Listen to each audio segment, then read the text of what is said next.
Hello madam. हमारे पास भी थोड़ी सी वो है, मतलब हम दो लेडीज जो ड्यूटी सब करना चाहते हैं, मैं नहीं कर सकती, छुट्टी में आप दे दें।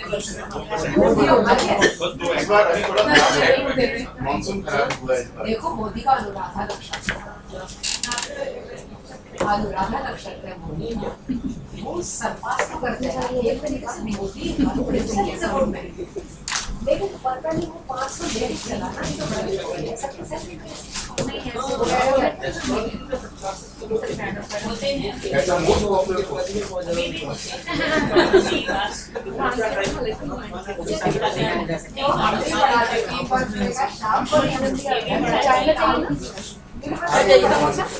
हमारे अच्छा आ रहा अभी आप ऊपर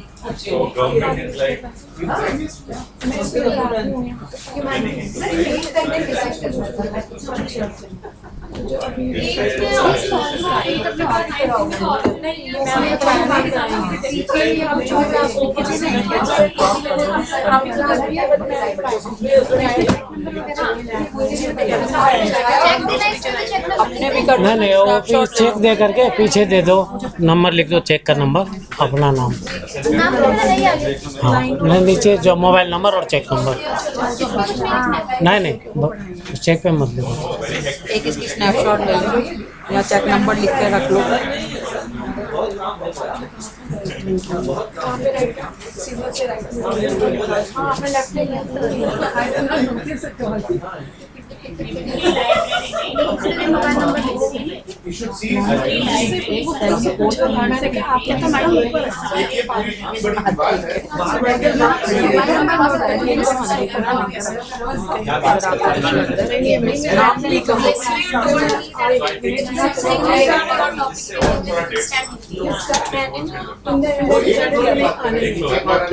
ठीक है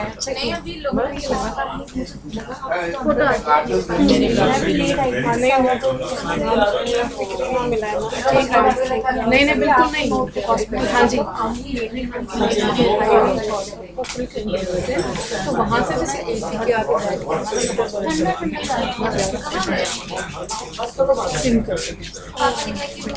फटाफट दौड़ के ऑफिस के देन आई विल गो।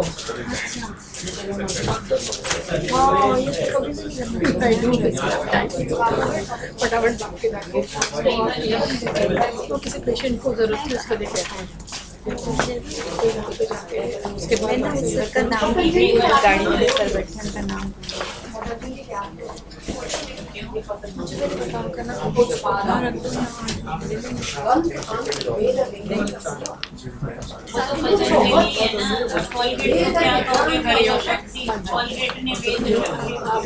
सिखा रहे हैं।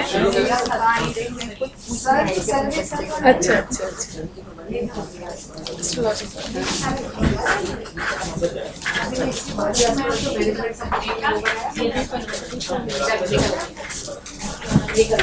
अच्छा मैम हम जा रहे हैं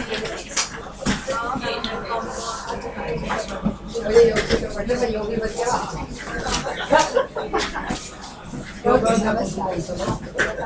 अरे तो देख कॉलेज के अंदर से पोस्ट आया होता है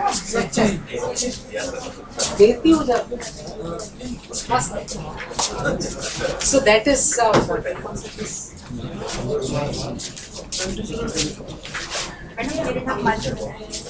आप मुझे याद है बैठने की जगह नहीं है ना, कहाँ बैठे जब पूरा नहीं होगा तो पूरा नहीं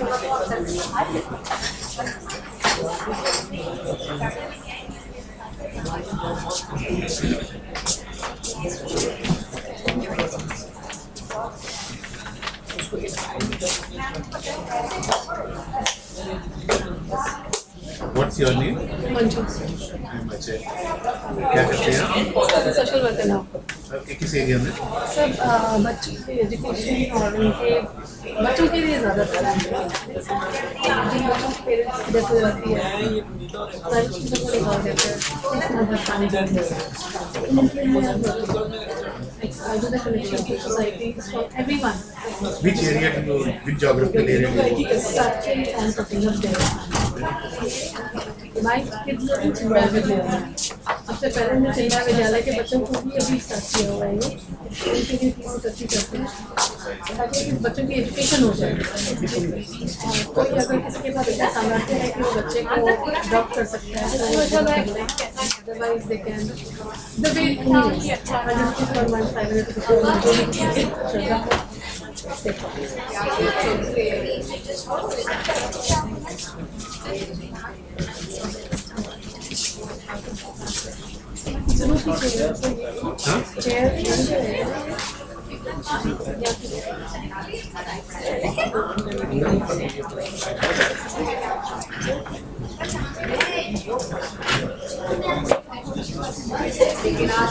अभी प्रोफेसर हैं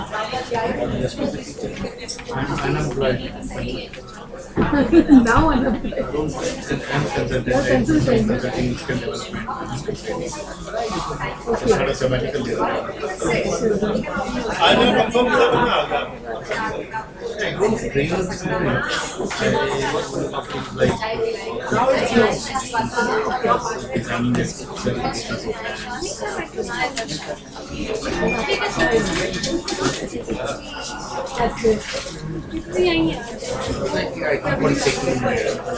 Some classes occasionally for faculty development and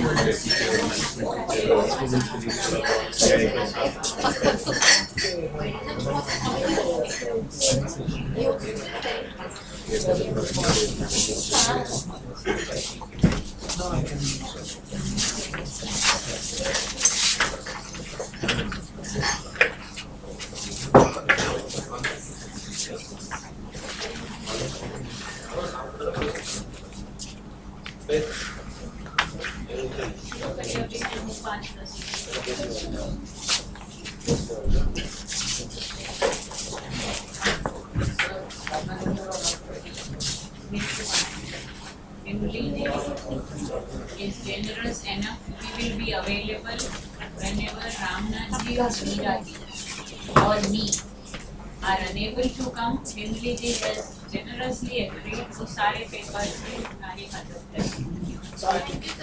जो पढ़ाएंगे अपना ही कोर्स, लेकिन वो आ जाएंगे। संकट होगा तो संकट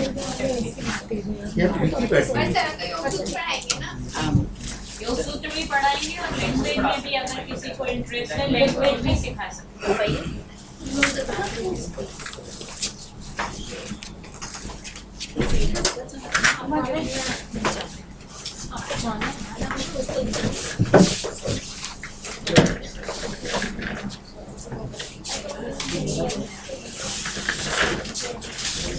आरंभ करें मैडम।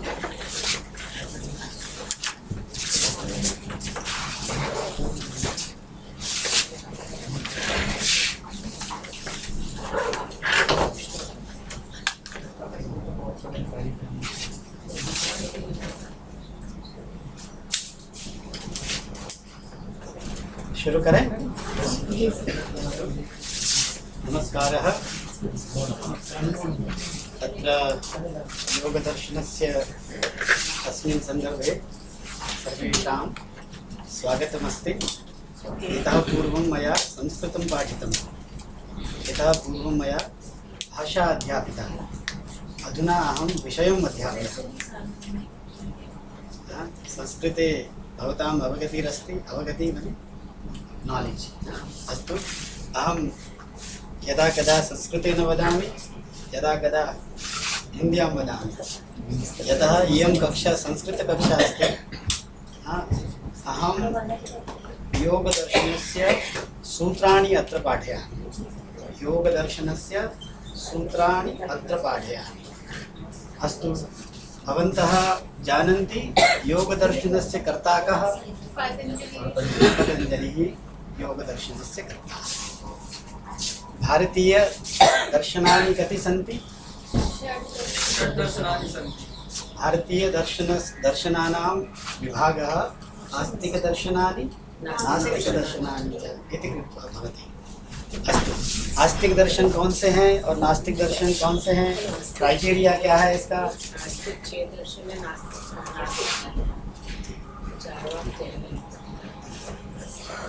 कई बार सर ये कहा जाता है कि भारत में अगर योग दर्शन पढ़ा रहे हैं आप, तो सरल भी बहुत है और कठिन भी बहुत है। सरल इसलिए है कि योग दर्शन के सामान्य संप्रत्तियों से सभी परिचित होते हैं, उनको शब्दों से परिचित कराने की आवश्यकता नहीं होती है। कठिन इसलिए है कि योग के नाम पर सब योगा जान रहे होते हैं और सब ये मान के बैठे हुए होते हैं कि योग तो उनको आता है। इसीलिए पहले उन पूर्वाग्रहों को या पहले उन कॉन्सेप्शंस को निकालना होता है जो योग के बारे में सामान्य रूप से प्रचलित है। तो क्योंकि यहाँ सभी विज्ञ लोग हैं, इसलिए बहुत अधिक भूमिका की उस तरह की आवश्यकता नहीं है। हम जानते हैं कि भारतीय दर्शन के संप्रदायों को दो भागों में विभक्त करते हैं, एक आस्तिक संप्रदाय और एक नास्तिक संप्रदाय। आस्तिकता और नास्तिकता का क्राइटेरिया क्या है? वेद की सत्ता जो मानते हैं वो आस्तिक। सामान्य रूप से ये कहा जाता है कि आस्तिक वे हैं जो ईश्वर की सत्ता को मानते हैं और नास्तिक वे हैं जो ईश्वर की सत्ता को नहीं मानते। परंतु फिलोसॉफिकल सेंस में इस परिभाषा को उतना आदर नहीं दिया जाता है। तो किस परिभाषा को आदर दिया जाता है? जो वेद को मानते हैं वो आस्तिक। जो वेद के प्रामाण्य को मानते हैं वे आस्तिक हैं, और जो वेद के प्रामाण्य को अस्वीकार करते हैं वे लोग नास्तिक। नास्तिको वेद निंदकः, ऐसा है, ऐसी व्यवस्था है।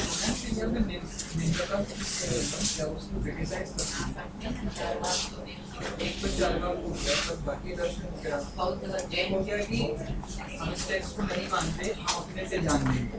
और दूसरा हो गया कि निंदा करना कि उसमें जो लिखा है वो गलत ही लिखा होगा। तो क्या चारवाक तो कहता है त्रयो वेदस्य कर्तारो भूत भंड निशाचर। ये चारवाक तो है, बाकी नहीं, जैन और बौद्ध भी उसको प्रमाण नहीं मानते। वो निंदक नहीं है। मतलब कि शब्द की नित्यता नहीं मानते, वेद की प्रामाणिकता को स्वीकार नहीं करते। वेद के द्वारा जो प्रतिपादित विषय हैं उन विषयों को वो इनफेलिएबल नहीं मानते, तो वेद को प्रमाण नहीं मानते। सिंपल सी बात है।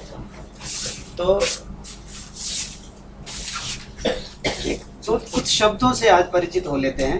आप सबने सुना होगा एक शब्द है तंत्र। तंत्र किसे कहते हैं? तंत्र शब्द का अर्थ होता है कोई एक व्यवस्था है, एक सिस्टम।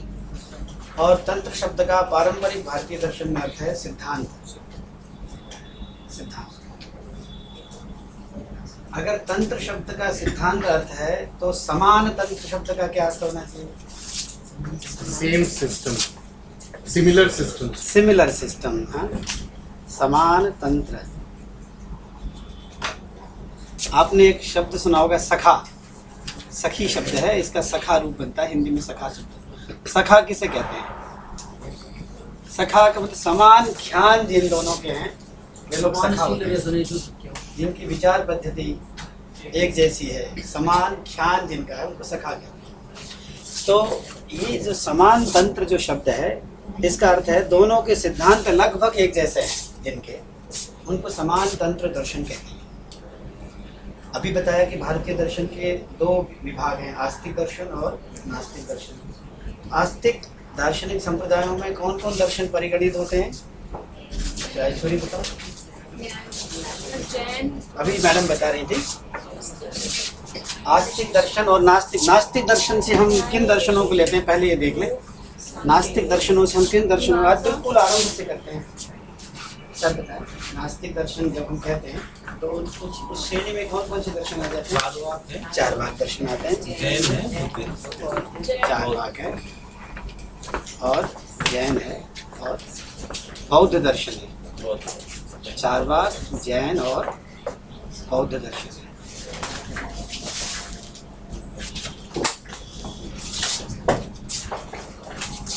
उस तरह के जैन संप्रदाय को मानने वाले लोगों के पास जाकर के आप कहें कि आप नास्तिक हैं, उन सबको ये शब्द अच्छा नहीं लगता है, क्योंकि नास्तिक शब्द का भी एक विशेष अर्थ आज की तारीख में हो गया है। तो चारवाक, जैन और बौद्ध, इनके विषय में हम धीरे धीरे ये बात आती रहेगी। ये नास्तिक दर्शन 3 हैं और आस्तिक दर्शन कौन कौन से हैं बताते आप सब। अगर हम कहें कि एक मीमांसा दर्शन है, अभी बात हो रही थी मीमांसा है, और एक है वेदांत है। कई बार इन दोनों दर्शनों के लिए मीमांसा शब्द का प्रयोग होता है।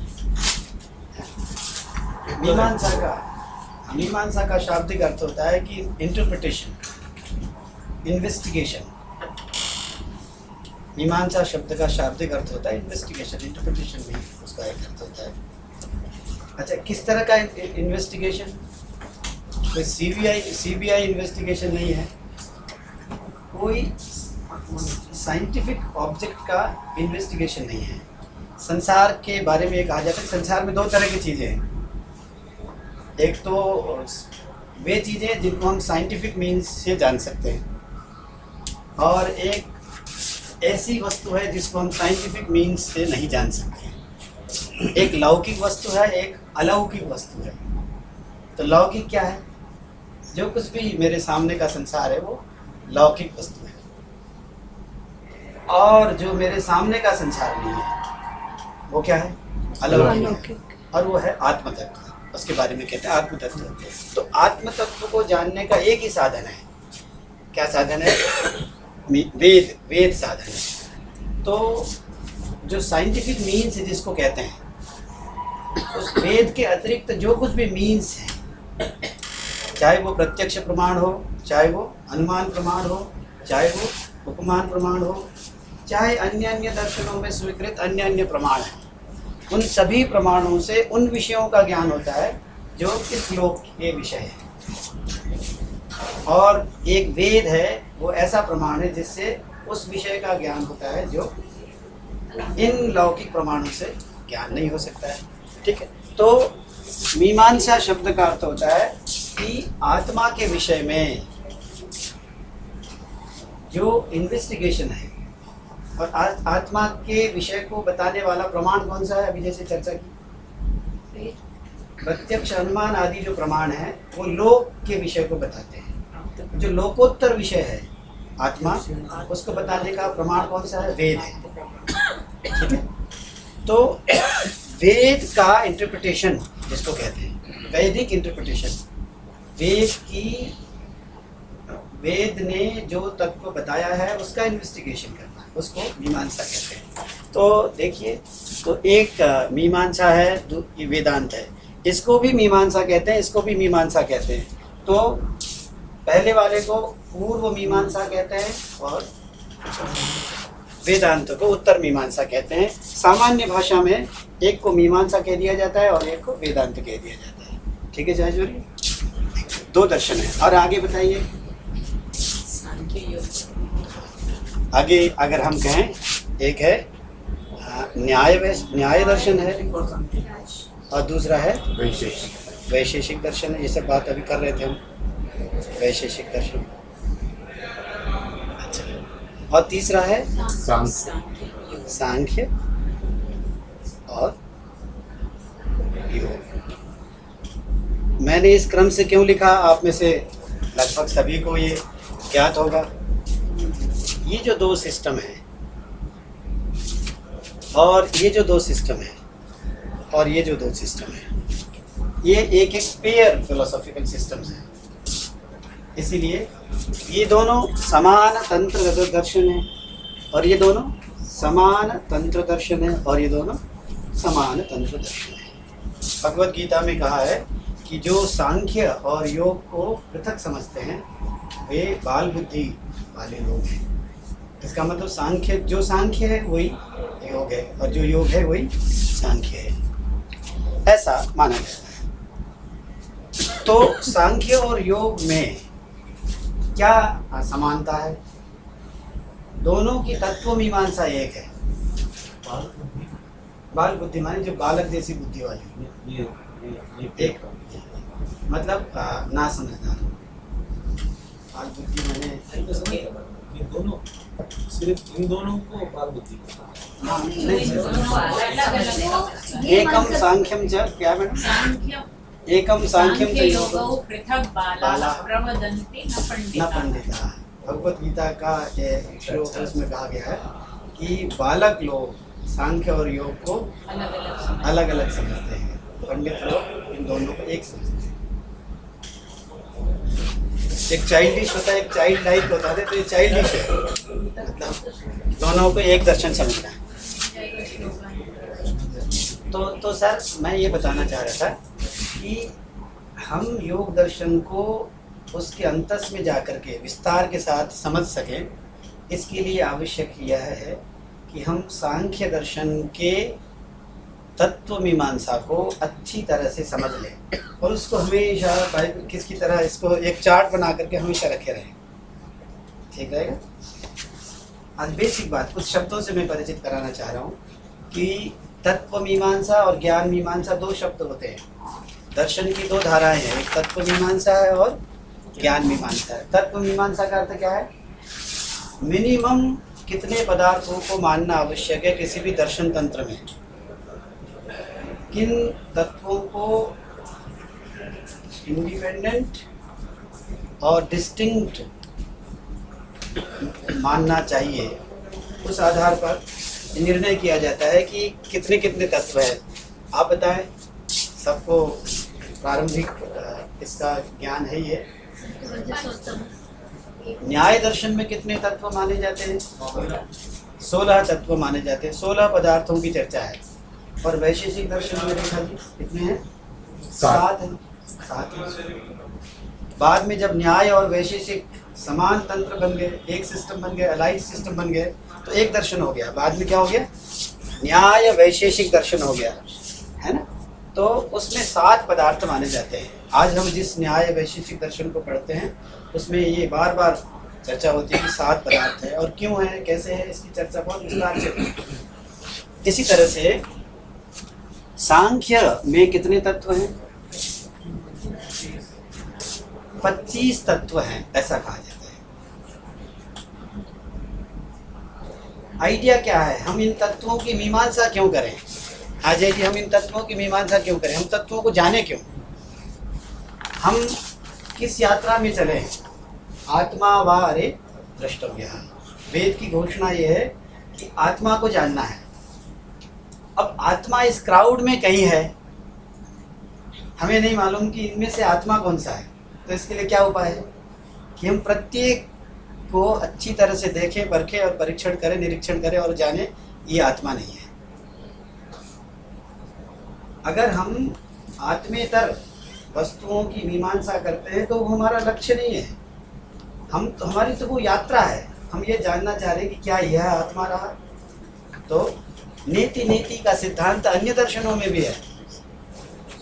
ये है सर कि जैसे हम पृथ्वी को देख, पृथ्वी, जल, तेज, वायु, आकाश, काल, दिक, आत्मा, ये सब के सब अनेक पदार्थों को जांचते हैं, परखते हैं। वो इसीलिए नहीं है कि वो हमारा लक्ष्य है, वो इसीलिए है कि हम आत्मा को ढूंढ रहे हैं कहीं। अच्छा, एक शब्द का और मैडम, एक बहुत प्यारा सा शब्द है, एक है आत्म प्रसिद्धि। आत्म प्रसिद्धि, आत्मा है ये ज्ञान तो सबको ही रहता है। एक शंकर का वाक्य है कि सर्वो ही आत्मानं प्रत्येति, सर्वो ही आत्मानं प्रत्येति। हर कोई ये महसूस करता है कि अहम अस्मि, अहम अस्मि के रूप में हर व्यक्ति ये अनुभव करता रहता है, मैं हूँ। कोई ये नहीं सोचता कि मैं नहीं हूँ। अगर कोई ये भी सोचता है ना कि मैं नहीं हूँ, तब भी वो इस बात का प्रमाण है कि कोई है जो सोच रहा है। तो आत्मा तो है, आत्मा की प्रसिद्धि, आत्मा की सामान्य अनुभूति सबको है, परंतु प्रश्न ये है कि आत्मा क्या है। कोई अंतःकरण को आत्मा समझता है, कोई शरीर को आत्मा समझता है। जैसे सर कोई कहता है कि आई एम टॉल, जब आई एम टॉल कह रहा है तो वो किसको आत्मा कह रहा है? आई एम शब्द से वो किसको कह रहा है? बॉडी को आत्मा कह रहा है ना। आई एम टॉल शब्द इस बात को बताता है कि वो बॉडी को आत्मा कह रहा है, आई एम शब्द से बॉडी को कह रहा है। अच्छा, जब वो कहता है आई एम ब्लाइंड तो किसको कह रहा है? इंद्रियों को आत्मा वो कह रहा है। अब प्रश्न यह है कि आत्मा की प्रसिद्धि सबको है, परंतु आत्मा क्या तत्व है यह ज्ञात नहीं है। सारी की सारी आध्यात्मिक व्यवस्था, सारे के सारे दर्शन इसी बात के प्रयास हैं कि आत्म प्रसिद्धि से आत्मसिद्धि की ओर साधक को बढ़ाया जाए। क्या है? आत्म प्रसिद्धि सबको रहती है, आत्मसिद्धि बहुत कम लोगों को रहती है। दर्शन का ये कार्य है, बल्कि समस्त शिक्षा का ये कार्य होना चाहिए कि आत्म प्रसिद्धि से आत्मसिद्धि की ओर व्यक्ति को ले, ये आइडिया है। तो यहाँ 7 तत्व माने जाते हैं, यहाँ 25 तत्व माने जाते हैं। ठीक है, 25 तत्व माने जाते हैं। इसीलिए कहा यह जाता है कि जिसने इन 25 तत्वों को अच्छी तरह से जान लिया है, इसका मतलब इन 25 तत्वों में कोई एक आत्म तत्व भी है।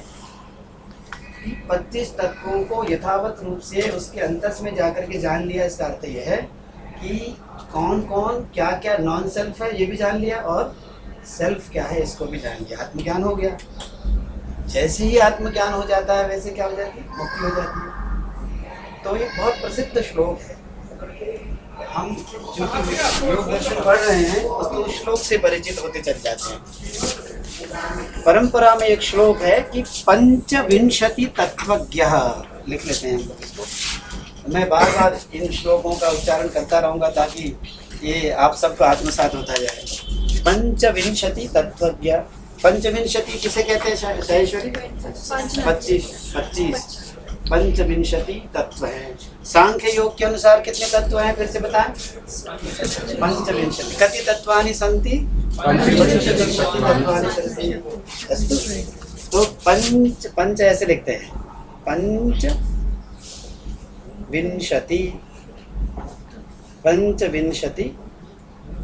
तत्वज्ञः।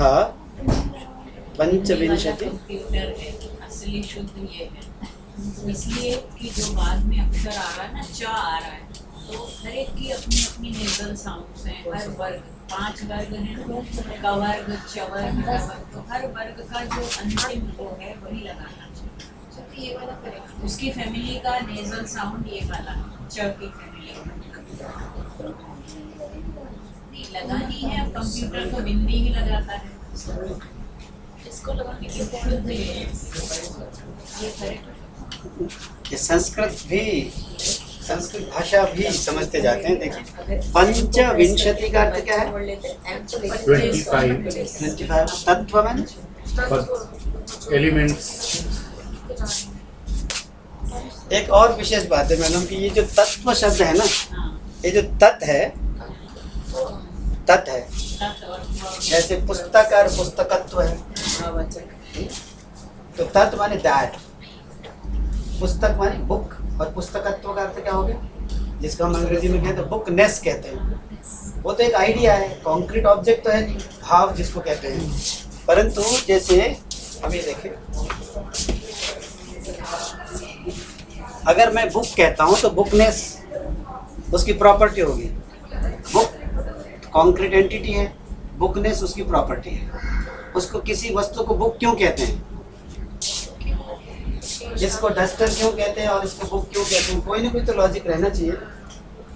तो नैयायिक लोग अभी मैडम जो विषय कर रहे थे वो कहते हैं कि इसमें कोई एक प्रॉपर्टी है, डस्टरनेस है, इस वजह से ये डस्टर कहलाता है, और इसमें बुकनेस है, इस वजह से ये।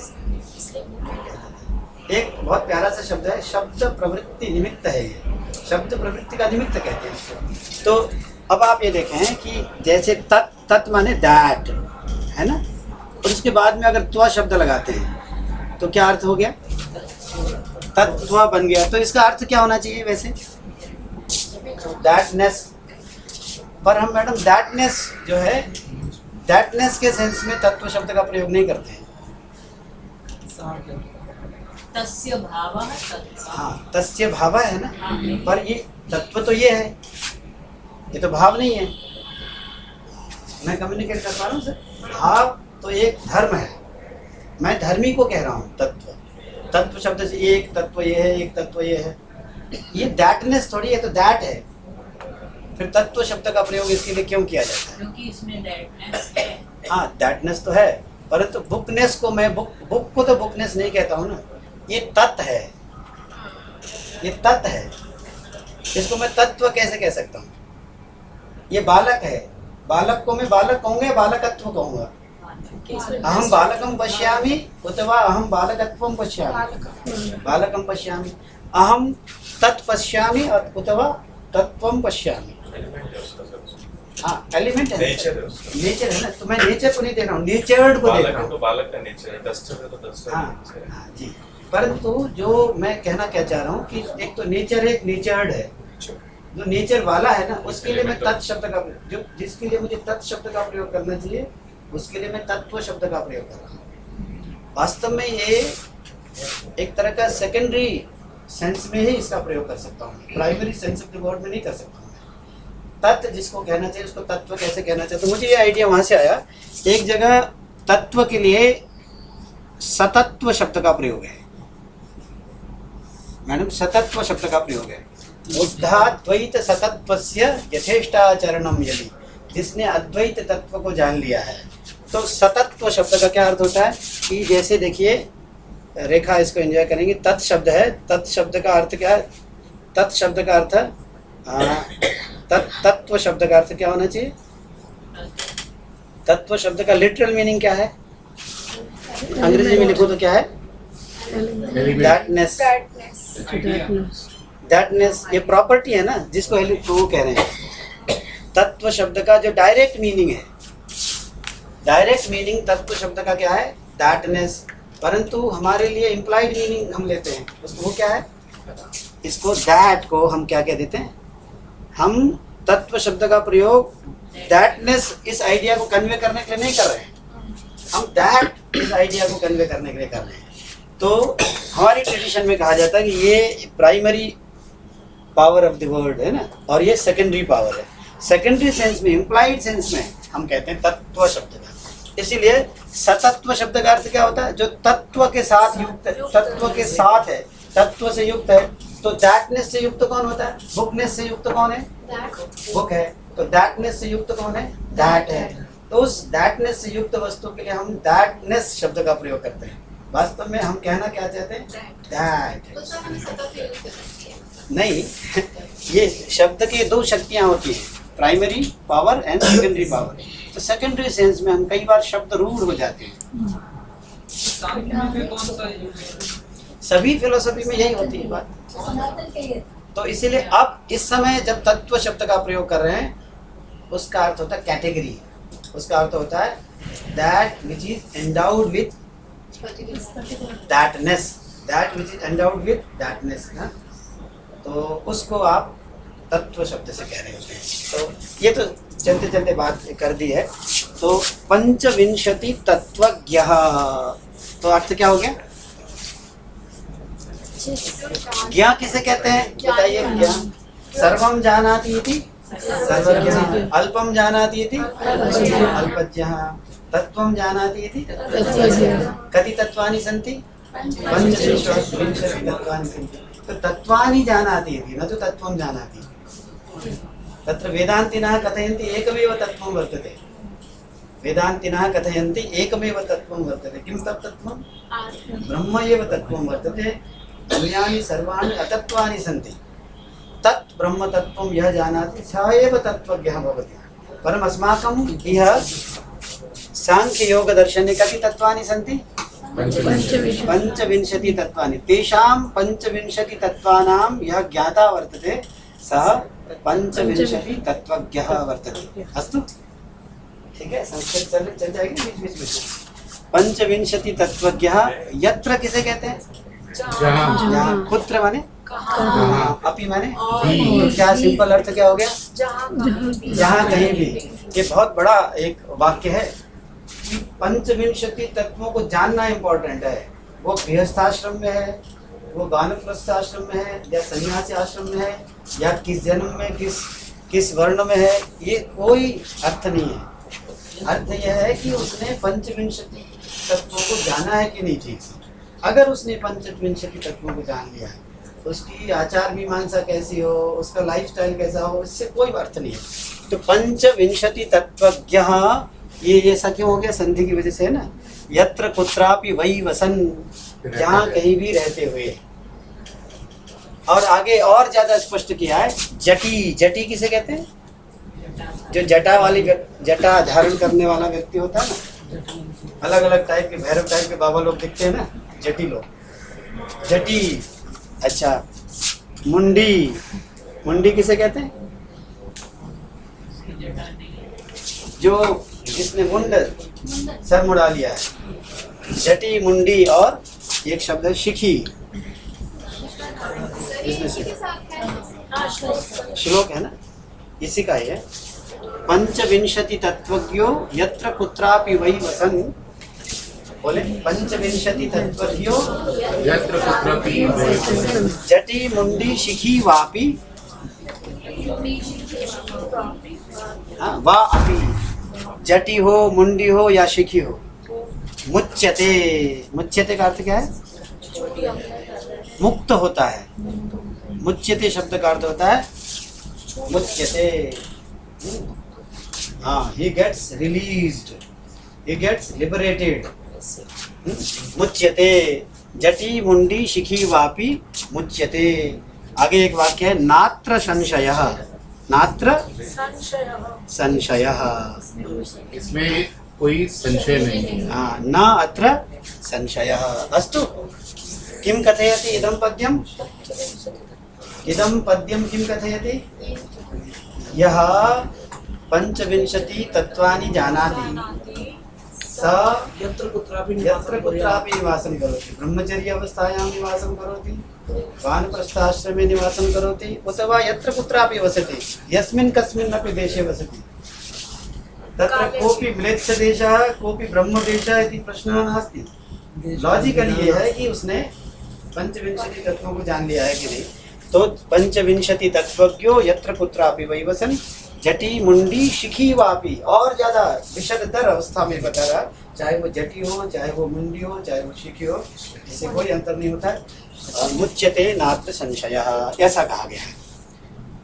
एवं तावत् अस्माभिः किं वस्तु ज्ञातव्यम्? पंचविंशति तत्वानि ज्ञातव्यानि सन्ति। यतः अस्माकं कृते मुक्तिः आवश्यकी वर्तते।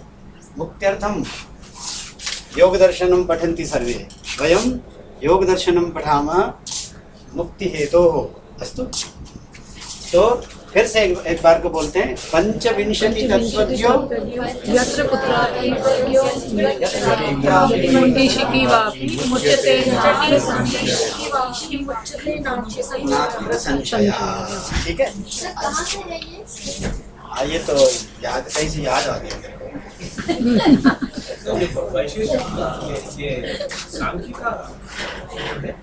ये सूत्र नहीं सर, परंपरा में ये श्लोक शायद कहीं रेफरेंस मुझे याद नहीं कर लूँगा मैं, तो अभी याद आ गया मेरे को ये बताने के।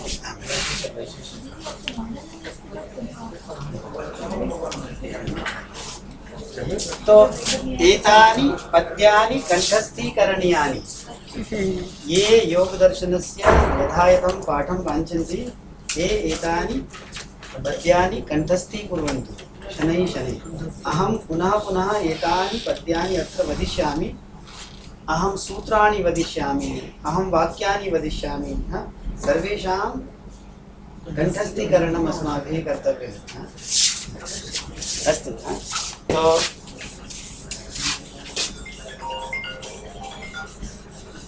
अब आइडिया क्या है कि पंचविंशति तत्व क्या है। इससे पहले कि मैं पंचविंशति तत्वों का परिगणन करूं यहाँ, मैं एक बात बताना चाह रहा हूँ कि ये जो सारा अस्तित्व मेरे सामने का है, इसको मैं कैसे एनालाइज कर सकता हूँ सर, आप बताएं। ये जो मेरे सामने का सारा अस्तित्व है, उसको अगर मुझे विभक्त करना पड़े तो कैसे करूँ? पहले इंद्रियों के द्वारा, फिर मन के द्वारा, फिर चिंतन करेंगे उसके वो है सर। पर इन दो तत्वों का मैं दो बार, जैसे मैं कहूँ मनुष्य जो है दो है, स्त्रियां हैं और पुरुष है। Broad classification. ब्रॉड उनके क्वालिफिकेशन बीच में सिमिलैरिटीज और डिफरेंसेस क्या हैं? जैसे सर अगर मैं कहूँ इससे किसी को भी मतभेद नहीं हो सकता है कि मेरे सामने का जो कुछ भी अस्तित्व है उसके दो एस्पेक्ट्स हैं, एक चेतन है और एक अचेतन है। निश्चित है नहीं, एक जड़ जगत है और एक चेतन जगत है। सर इसको ऐसे कहा जाए कि जिसकी सत्ता है वो अस्तित्व है। नहीं, जिसकी सत्ता है वही तो, सत्ता किसकी है? ये चेतन सत्ता, जो सत्ता है मेरे सामने का जो संसार है, जो कुछ भी एग्जिस्टेंस है, I can divide the existence into two broad categories, है ना? हाँ, living and non living, simple सी बात है। ये एक कॉन्शियसनेस है, एक कॉन्शियस है और एक अनकॉन्शियस। एक और शब्द है ना कुछ, एनिमेट और इनएनिमेट। प्रॉब्लम है कि दूसरे क्लास में हम लोग ने पढ़ा था कि सब कुछ चेतन है। दोनों को मिक्स नहीं करना। हाँ, मैं उसी ओर बढ़ रहा हूँ धीरे धीरे बढ़ रहा हूँ। अब आप बताएं, इस क्लासिफिकेशन से किसी को भी मतभेद नहीं हो सकता ना सर? जो कुछ भी मैं किसी का भी अनुभव कर सकता हूँ, मैं इसका अनुभव कर सकता हूँ, मैं आपको देख रहा हूँ, इसको देख रहा हूँ, ये क्या है? इसको क्या पाता हूँ? अंततः जड़ है। आपको क्या पाता हूँ मैं? चेतन है। तो ये सारा अस्तित्व जड़ चेतनात्मक अस्तित्व है। एक शब्द का प्रयोग, जड़ चेतनात्मक अस्तित्व है। अब प्रश्न ये है कि इस अस्तित्व का स्रोत क्या है, कहाँ से आया है? ठीक है पूजा जी, ये जो सारा का सारा अस्तित्व है, इसका मूल उद्गम बिंदु क्या है? जितने भी संसार के घड़े हैं वो सब किससे बने हैं? मिट्टी से बने हैं। जितनी भी स्वर्णिम वस्तुएं हैं वो सब किससे बनी है? सोने से। स्वर्ण से बनी है। तो ये जो सारा संसार है ये कहाँ से बना है? इसका मूल स्रोत क्या है? नहीं सर, हम मूल जानना चाहते हैं ना, मूल कहाँ से आया है ये, है ना? इस प्रश्न को लेकर के इसका कारण क्या है? ये सारा का सारा कार्य है ना, कार्य का मतलब creation, the whole universe is creation, है ना? इसको प्रोडक्ट कह सकते हैं हम, ये जो प्रोडक्ट है। तो इस प्रोडक्ट का सोर्स क्या है? रीडर नहीं भेजा तो परमेश्वर बना बना। जी जी, इसको लेकर के कितने मत हो सकते हैं?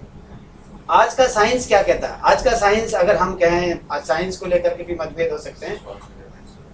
जो मेटेरियलिस्ट हैं वो लोग क्या कहते हैं?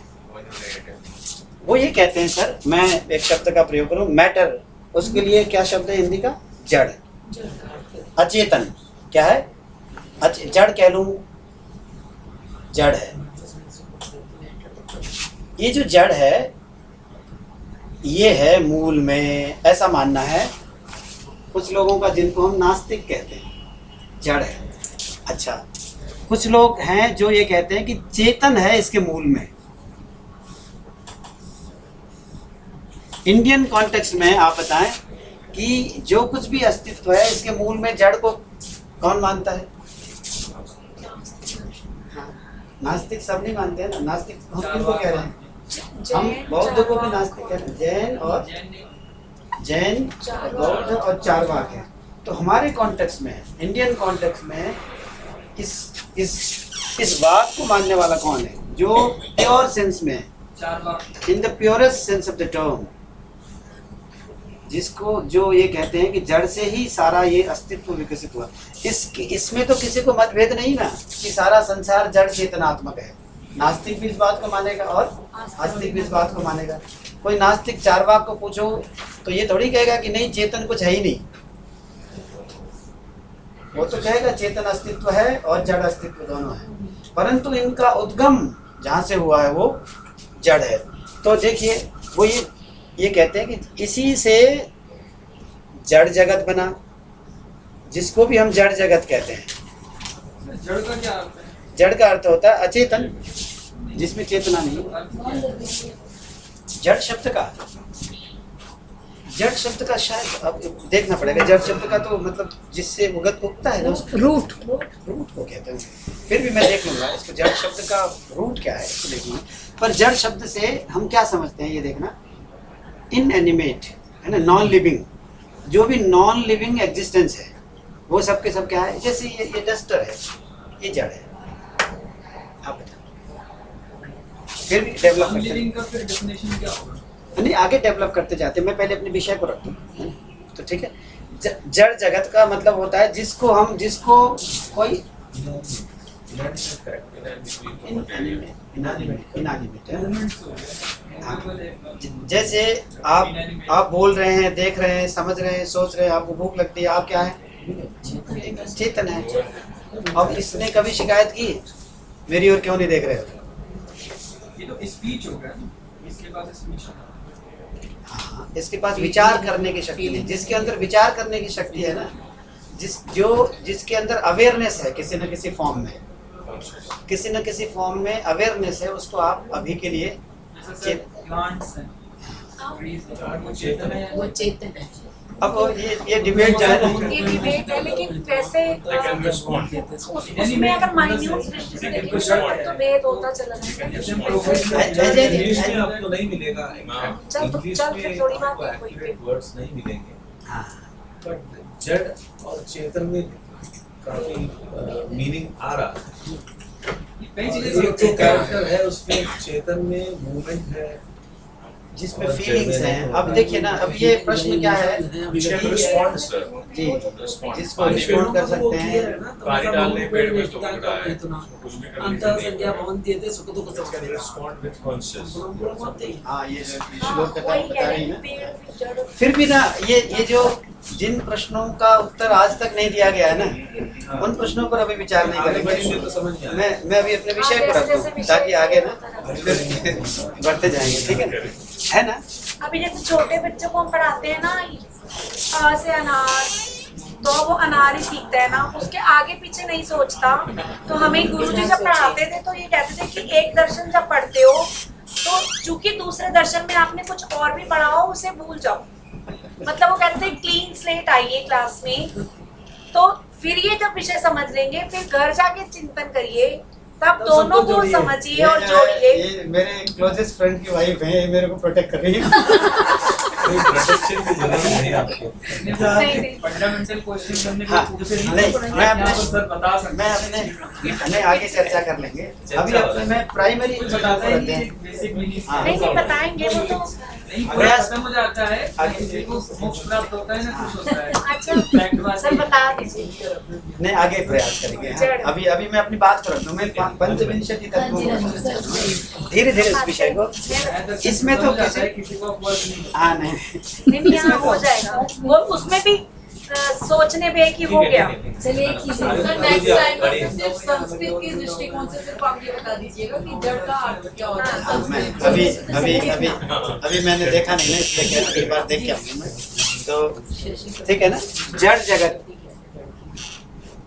ठीक है, जड़ जगत भी जड़ से आया हुआ है। और जो चेतन जिसको हम कहते हैं ना, जिसको हम चेतन कहते हैं, इस संसार में जो कुछ भी चेतन है वो भी किससे उत्पन्न हुआ है? इसको बाय प्रोडक्ट कहते हैं। जो कॉन्शियसनेस है वो भी बाय प्रोडक्ट है, किसका? मैटर का। ये मैटर है और ये मटेरियल वर्ल्ड है और ये कॉन्शियसनेस वाला वर्ल्ड है। ये दोनों के दोनों मटेरियल, जो कुछ भी मटेरियल है वो मैटर से आया हुआ है, इसमें तो किसी को डाउट है नहीं ना। परंतु जिसको हम कॉन्शियसनेस कह रहे हैं, जिसको हम अवेयरनेस प्रिंसिपल कहते हैं, वो भी मैटर का बाय प्रोडक्ट है, ऐसा मानना। क्या कहलाते हैं इसको अजय सर? ये इनको जड़ कारणतावाद कहते हैं। मैं बताना चाह रहा हूँ, ये कार्य है सर, ये प्रोडक्ट्स है, कार्य है, क्रिएशन है। और ये जो है सोर्स ऑफ द क्रिएशन, ये कारण है। हमारे शब्दों में अगर हम कहें तो क्या कहेंगे? जड़ कारणतावाद। लिख लें, मैं कुछ शब्दों को इंट्रोड्यूस कर रहा हूँ। जड़ कारणतावाद, जड़ कारणतावाद, है ना? अच्छा, जड़ कारण का, जड़ कारणता, कारणता माने क्या कहते हैं? कॉजिटिवनेस, Causation। नहीं, वाद, थियरी, वाद। जड़ कारणता वाद, वाद कहते हैं ना, जड़ ही सबका कारण है। जड़ ही सबका, सबका मतलब जो कुछ भी जड़ जगत या चेतन जगत, जो कुछ भी जड़ संसार है और जो कुछ भी चेतन संसार है, वो सब का मूल उद्गम बिंदु क्या है? जड़ है। तो सब कुछ मटेरियल है। Everything comes from the matter. Everything comes from the matter. The material world is coming from the matter and the consciousness world is also coming from the matter. तो everything is material at the end, at the end of the day जिसको कहते हैं ना। ठीक है, मैं ये बता पा रहा हूँ मैं। इस थियरी को मानने वालों को क्या कहते हैं? जड़ कारणतावादी। क्या कहते हैं इनको? जड़ कारणतावादी। और इस थियरी को क्या कहते हैं? जड़ कारणतावाद। इसी को आप ऐसा कह सकते हैं, अचेतन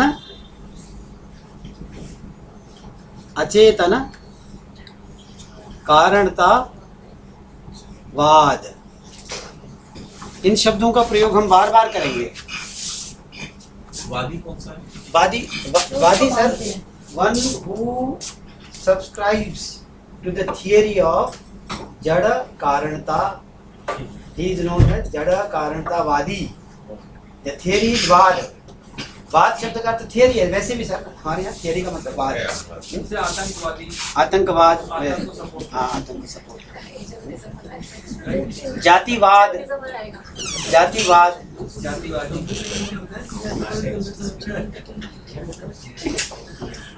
इसको क्या कहते हैं? जड़ कारणतावाद। इसी को क्या कह देते हैं? अचेतन कारणतावाद। हमारे संदर्भ में इस बात को मानने वाला जो प्रखर दार्शनिक है वो कौन है? चार्वाक है। ठीक है ना? अच्छा, अब इसके बिल्कुल अपोजिट, पोल अपार्ट, चेतन। देखिए, जड़ संसार भी कहाँ से उत्पन्न हुआ बताएं? जड़ जगत और जिसको आप कहें चेतन जगत। जगत शब्द का प्रयोग मैं समूह के लिए कह रहा हूँ। चेतन जगत, जो कुछ भी मेरे सामने का चेतन अस्तित्व है, जो कुछ भी मेरे सामने का जड़ अस्तित्व है, वो सारा का सारा कहाँ से आया हुआ है? चेतन से। मूल में चेतन है। आप बताएं, दो बिल्कुल विपरीत धारणाओं को मानने वाली दार्शनिक परंपराएं हैं ना।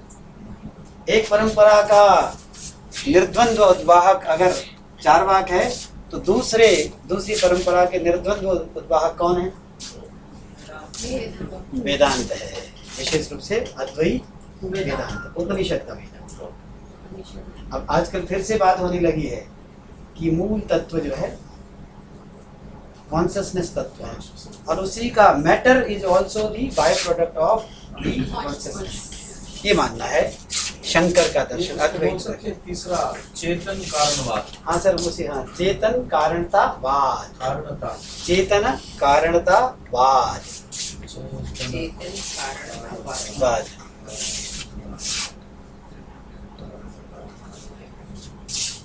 चेतन कारणतावादी। हाँ, तो आचार्य शंकर क्या है? चेतन कारणतावादी है।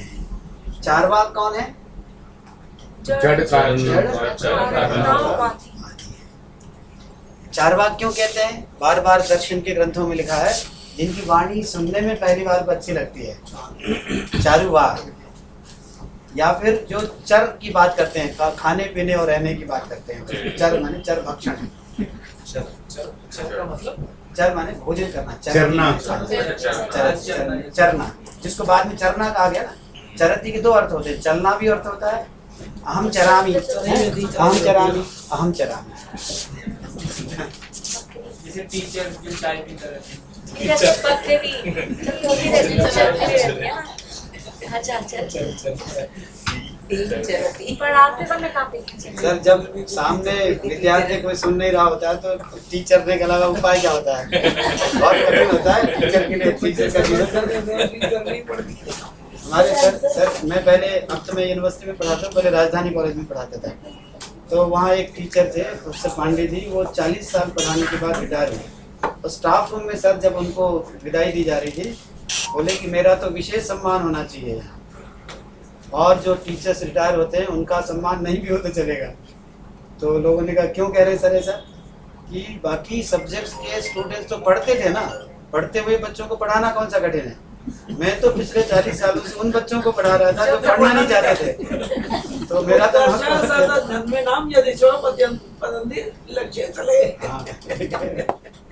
अब आप देखें, तो टीचर ने के अलावा क्या विकल्प है?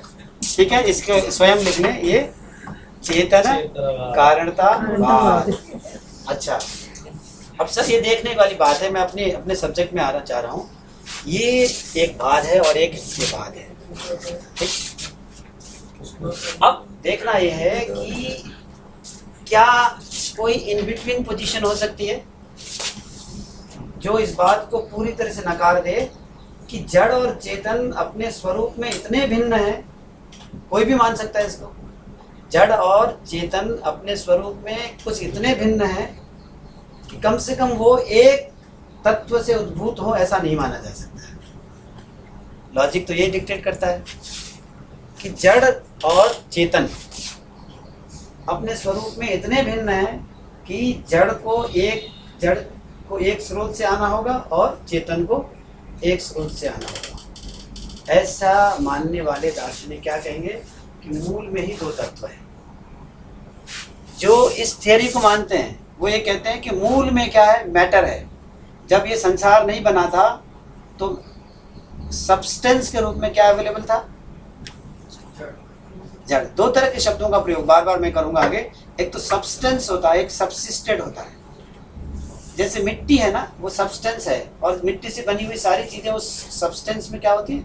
सब्सटेंटेड होती है, सबसिस्टेड होती है ना, उससे बनी हुई। कई बार उसको धर्म कह दिया जाए तो धर्मी क्या है? धर्मी है मिट्टी, और ये सबके मिट्टी के ही तो एक आकार विशेष है, इसीलिए मिट्टी के फॉर्म्स हैं। ये बेसिक सब्सटेंस क्या है? मिट्टी है। जो इस थियरी को मानते हैं वो ये कहते हैं कि जड़ जगत और चेतन जगत सारा का सारा सबसिस्टेड है।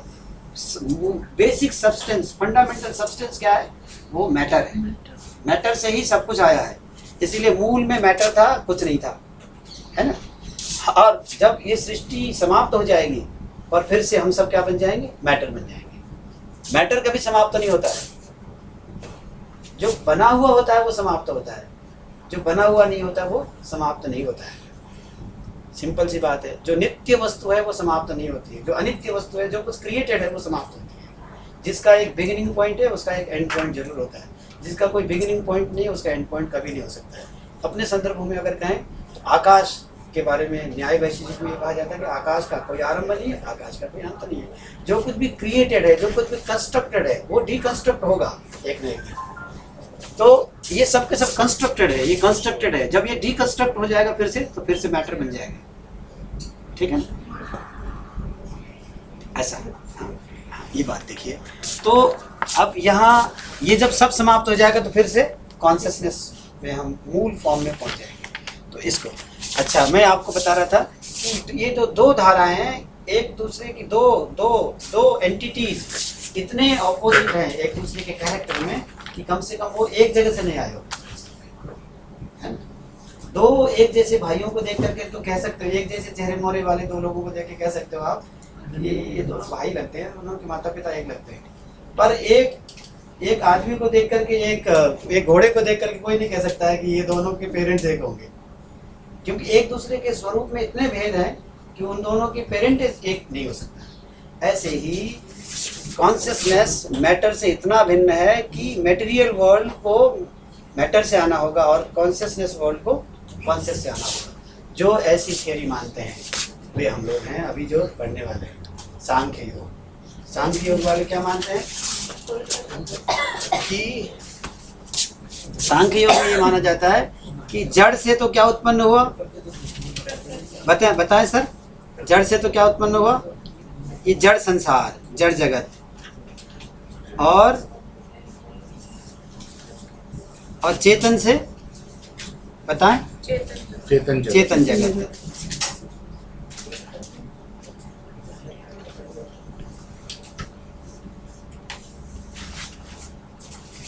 ठीक है, जड़ जगत और चेतन जगत। इस संसार में दो तरह की चीजें अनुभव में आती है, जड़ और चेतन। तो जड़ कहाँ से आया? जड़ से। नहीं, जड़ जगत तो ये है, जड़ जगत जड़ से। मूल जो जड़ तत्व है उससे ये विकसित हुआ, और जो मूल चेतन तत्व है उससे ये विकसित हुआ। हमारी भाषा में इसको क्या कहेंगे? दो तरह के शब्दों का प्रयोग है। दो तत्व हैं, जड़ और चेतन। मूल में दो तत्व हैं, जड़ और चेतन। ठीक है सर। अब आप बताएं, जिन्होंने भी बेसिक सांख्य योग पढ़ रखा है उनको दो शब्दों का प्रयोग बार बार करते सुना होगा। एक है प्रकृति और एक है पुरुष। पुरुष किसे कहते हैं? कॉन्शियसनेस। पुरुष किसे कहते हैं? कॉन्शियसनेस को। और प्रकृति किसे कहते हैं? जड़ को कहते हैं। इसका मतलब ये है कि मैं जो यहाँ खड़ा हूँ, यहाँ दो चीज़ें हैं। मुझ में दो चीज़ें हैं, मैटर भी है और कॉन्शियसनेस भी है। तो कॉन्शियसनेस वाला मेरा जो पार्ट है वो यहाँ से आया है, और कॉन्शियसनेस से अतिरिक्त जो कुछ भी है वो मैं, वो क्या होता है? वो जड़ से आया हुआ है, ऐसा मानना। अभी एक बात और बता रहा था, ऐसा मानने वाले लोग क्या कहलाएंगे? हाँ, दो तरह की, देखिए अभी बता रहा हूँ। ऐसे मानने वाले लोगों को आप कह सकते हो कि चेतन अचेतन कारणतावाद, अगर एक शब्द बनाना चाहें, चेतन अचेतन कारणतावाद। ठीक है जी, चेतन अचेतन कारणतावाद। आज मैं बिल्कुल बेसिक बात कर रहा हूँ ताकि मैं आगे जब करूँ तो बिल्कुल प्योर योग दर्शन हम कर सकें। चेतन अचेतन कारणतावाद। अभी जिसमें रेखा, इसमें एक खास बात यह है कि चेतन अचेतन कारणतावाद जिसको मैं कह रहा हूँ, तो जी देख लें, आपका योग दर्शन में विशेष इंटरेस्ट है ना, आपके लिए तैयारी करके आया हूँ मैं। पिछली बार आप सब कह रहे थे ना चेतन नहीं, चेतन करूँ, चेतन अचेतन कारणतावाद।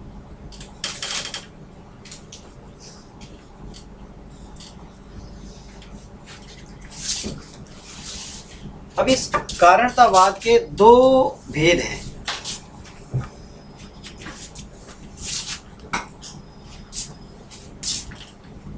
इसमें सर एक बात है कि सांख्य योग में ये माना जाता है कि मूल जिसको मैं अचेतन कह रहा हूँ उसको सांख्य योग में किस शब्द का प्रयोग करते हैं? प्रकृति का। प्रकृति से ही सारा संसार विकसित हुआ है, परंतु न्याय वैशेषिक में क्या कहा जाता है? जो प्रकृति है ना, प्रकृति सत्व रजस तमस, इनका एक समुदाय है, उसको प्रकृति कहते हैं। अभी मैं जब पूजा जी ये जब देखेंगे ना तब इसमें पता चलेगा कि मूल तत्व क्या है? प्रकृति। प्रकृति में तीन तरह के चीजें हैं, सत्व, रजस और इसको गुण कहते हैं। सत्व गुण, रजोगुण और तमोगुण।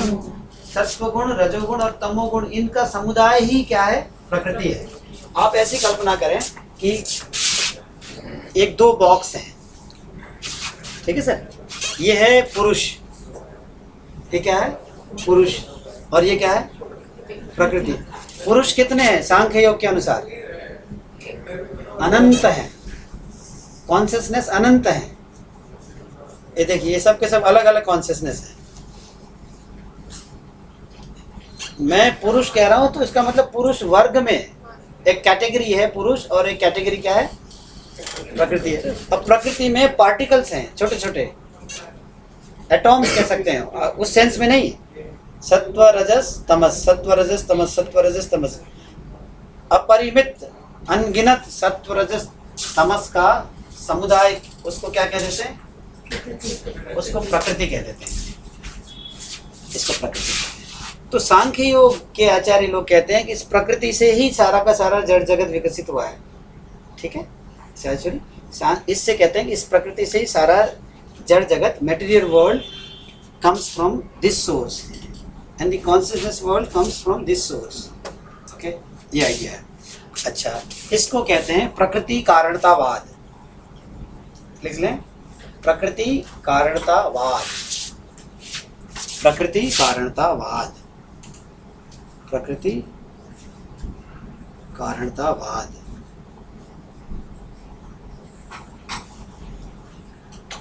ये लोग कहते हैं कि अचेतन संसार कहाँ से आया हुआ? प्रकृति से। अच्छा, अब अचेतन संसार की बात होने लगी है। ये सारा का सारा जो कॉन्क्रीट वर्ल्ड जिसको मैं देख रहा हूँ, ये कहाँ से उत्पन्न हुआ है? प्रकृति से। और न्याय वैशेषिक में क्या कहा जाता है? मूल में क्या थे? परमाणु थे सर, परमाणु। तो वो लोग परमाणु कारणतावादी हैं। तो दो तरह के शब्दों को अभी देख लें। प्रकृति, प्रकृति को कई बार प्रधान भी कह देते हैं, प्रधान कारणतावाद, और ये है परमाणु कारणतावाद।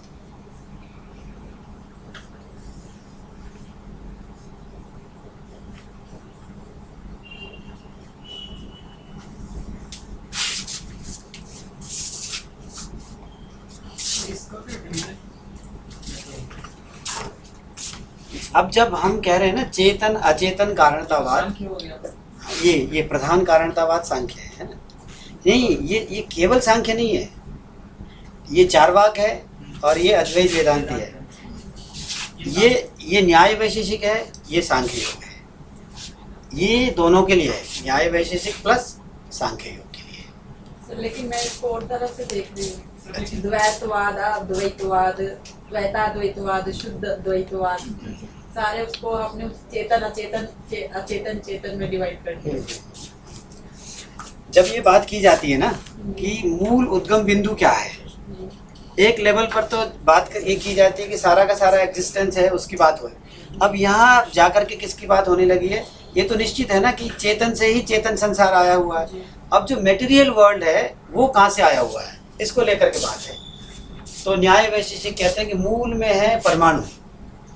अभी मैं जब 25 तत्वों को बताऊंगा ना सर, उसमें ये बात आती चली जाएगी कि न्याय वैशेषिक संसार के मूल में क्या मान रहा है और सांख्य योग क्या मान रहा है और वेदांत क्या मान रहा है। अभी चल मेरे को एक बार रख लेने दीजिए, तो फिर उस पर चेतन अचेतन का एक वर्ड संसार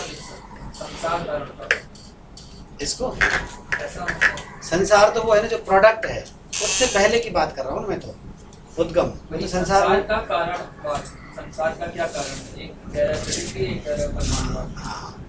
देखिए, जब चेतन अचेतन कारणतावाद कह रहा हूँ ना मैं, इसको आप ऐसा भी कर सकते हैं कि इसको प्रकृति कारणतावाद कह लीजिए, या मैटर से सब कुछ आता है ना। अब यहाँ कॉन्शियसनेस की बात नहीं हो रही है, यहाँ तो ये बात हो रही है कि ये जो वर्ल्ड बिफोर मी जो है, हाँ, वो जो मटेरियल वर्ल्ड है वो कहाँ से आता है ना? कॉन्शियसनेस तो कॉन्शियसनेस से आता है, फिजिकल वर्ल्ड कारणतावाद। हाँ, उसकी बात। तो योग दर्शन में कितने तत्व बताएं? हाँ, वही योग दर्शन में कितने तत्व? हाँ, अभी बात वही आने लगी कि योग दर्शन में 26 तत्व हैं और सांख्य योग में नहीं, सांख्य में 25 तत्व हैं, ऐसा कहा जाता है। अब वो भी 25 में भी उसको सीमित कर सकते हैं, अभी बताऊंगा ना इसको। सांख्य दर्शन के बारे में ये कहा जाता है कि वो ईश्वर को नहीं मानता है। हालांकि इस बात को लेकर के मतभेद है। कुछ लोग कहते हैं नहीं, सांख्य को ईश्वर स्वीकार्य है, कुछ लोग कहते हैं सांख्य को ईश्वर स्वीकार्य नहीं है। उस पर हम डिबेट बाद में जाएंगे। आज मैं बिल्कुल बेसिक चीज़ें रख दूं ताकि ये चीज़ आपके सामने हमेशा बना रहे, क्योंकि जब योग दर्शन के समाधि के बारे में बात करेंगे ये चार्ट होना चाहिए हमेशा। बिल्कुल आज तो हम बिल्कुल का खा गा घा से लेकर के उसका वर्णमाला सीख रहे हैं, ताकि वर्णमाला सीखते हुए कोई ये नहीं कहता ना का के बाद में खा क्यों रखा है। अभी तो सीख लेते हैं। एक मैं लिस्टिंग कर रहा हूँ, उद्देश्य कथन कहते हैं फिलोसॉफिकल सेंस में। पहले उद्देश्य कथन कहते हैं, फिर उसको मतलब what are the debating points. I am just presenting you, I am just giving you a list of the topics, outline. I am just giving you an outline. हाँ, और उसके बाद में एक एक करके बात करते रहेंगे और हम प्रयास ये करेंगे कि व्यास भाष्य के मर्म को हम समझ सकें।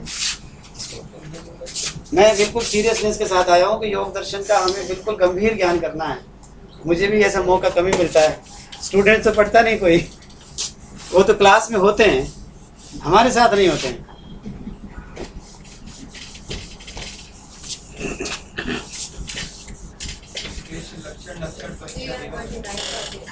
अब मैं इसको रखने का प्रयास करता हूँ। अब देखिए, मान लीजिए कि ये सृष्टि नहीं था, उससे पहले क्या था, उससे पहले क्या था जिससे कि ये सारी सृष्टि बनी, उस तक जाते हैं। तो क्या बताया मैंने, यहाँ एक है पुरुष, एक पुरुष है, ठीक है रेखा, ये पुरुष है। ये पुरुष एक है कि अनेक है? एक अनेक है। इसलिए सांख्य और योग के इस तंत्र को कहा जाता है पुरुष बहुत्ववाद। पुरुष बहुत्ववाद लिख लेते हैं, पुरुष बहुत्व। बहुत्व किसे कहते हैं? बहुत सारे। Manyness of the consciousness. There are endless consciousness principles. Okay, there are endless consciousness principle. I was there, you were there, हाँ, तो 1 2 3 अनगिनत पुरुष हैं। वेदांत में क्या माना जाता है मैडम? पुरुष क्या है? एक ही है। हम सब भिन्न भिन्न नहीं है, एक ही कॉन्शियसनेस है सब में, तो पुरुष है। पुरुष बहुत्व का सिद्धांत है, ठीक है, पुरुष। अब देख लीजिए ये कैटेगरी जो मैंने बताया आपको, कि अब आप इसमें साइंस मत पूछने लग जाइएगा। अभी मैं दर्शन बता रहा हूँ, साइंस बताएंगे तो फिर मेरी क्लास आगे बढ़ भी नहीं पाएगी। परंतु जो विज्ञान पढ़ते हैं ना सर, वो लोग इसकी बहुत अच्छी व्याख्या करते हैं। पुरुष, अब मान लीजिए एक कैटेगरी, ए बॉक्स ऑफ पुरुष। अच्छा, और पैरेलली क्या है एग्जिस्टेंस में? प्रकृति। प्रकृति, प्रकृति में कितनी चीजें हैं? जिसको मैं प्रकृति कहता हूँ वो अपने आप में एक बंडल ऑफ फीचर्स है।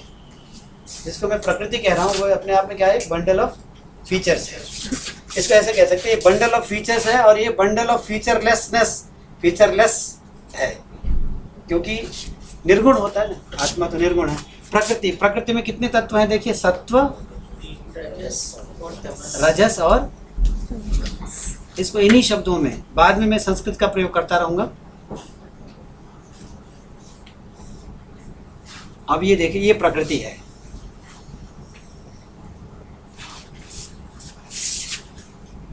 ठीक है सर, यहाँ ये सृष्टि से पहले की स्थिति है, जहां से ये सृष्टि बनी है। पुरुष आइसोलेशन में मात्र पुरुष है और प्रकृति आइसोलेशन में मात्र प्रकृति है। अनडिस्टर्ब्ड एग्जिस्टेंस में बने रहते हैं। प्रकृति है और पुरुष है। अब इसके बारे में ये तत्व मीमांसा ये है कि ये चेंजिंग रियलिटी है और ये अनचेंजिंग रियलिटी है। ठीक है सर, इसमें जो एटॉम्स हैं, जो सब्सटेंसेस हैं, उसमें परिणाम होता रहता है। ऐसा कहा जाता है कि जैसे अभी ये अलग अलग गुण है ना, गुण, इसको गुण कहते हैं। सत्व गुण है, रजो गुण है और तमस गुण है। गुण को अभी के अर्थों में आप समझ लीजिए, क्योंकि पार्टिकल्स हैं। कोई ये एक ये है, एक ये है, एक ये है, एक ये है, एक ये है, एक ये है। अब सृष्टि जब नहीं है तो इनमें आपस में क्या होता रहता है?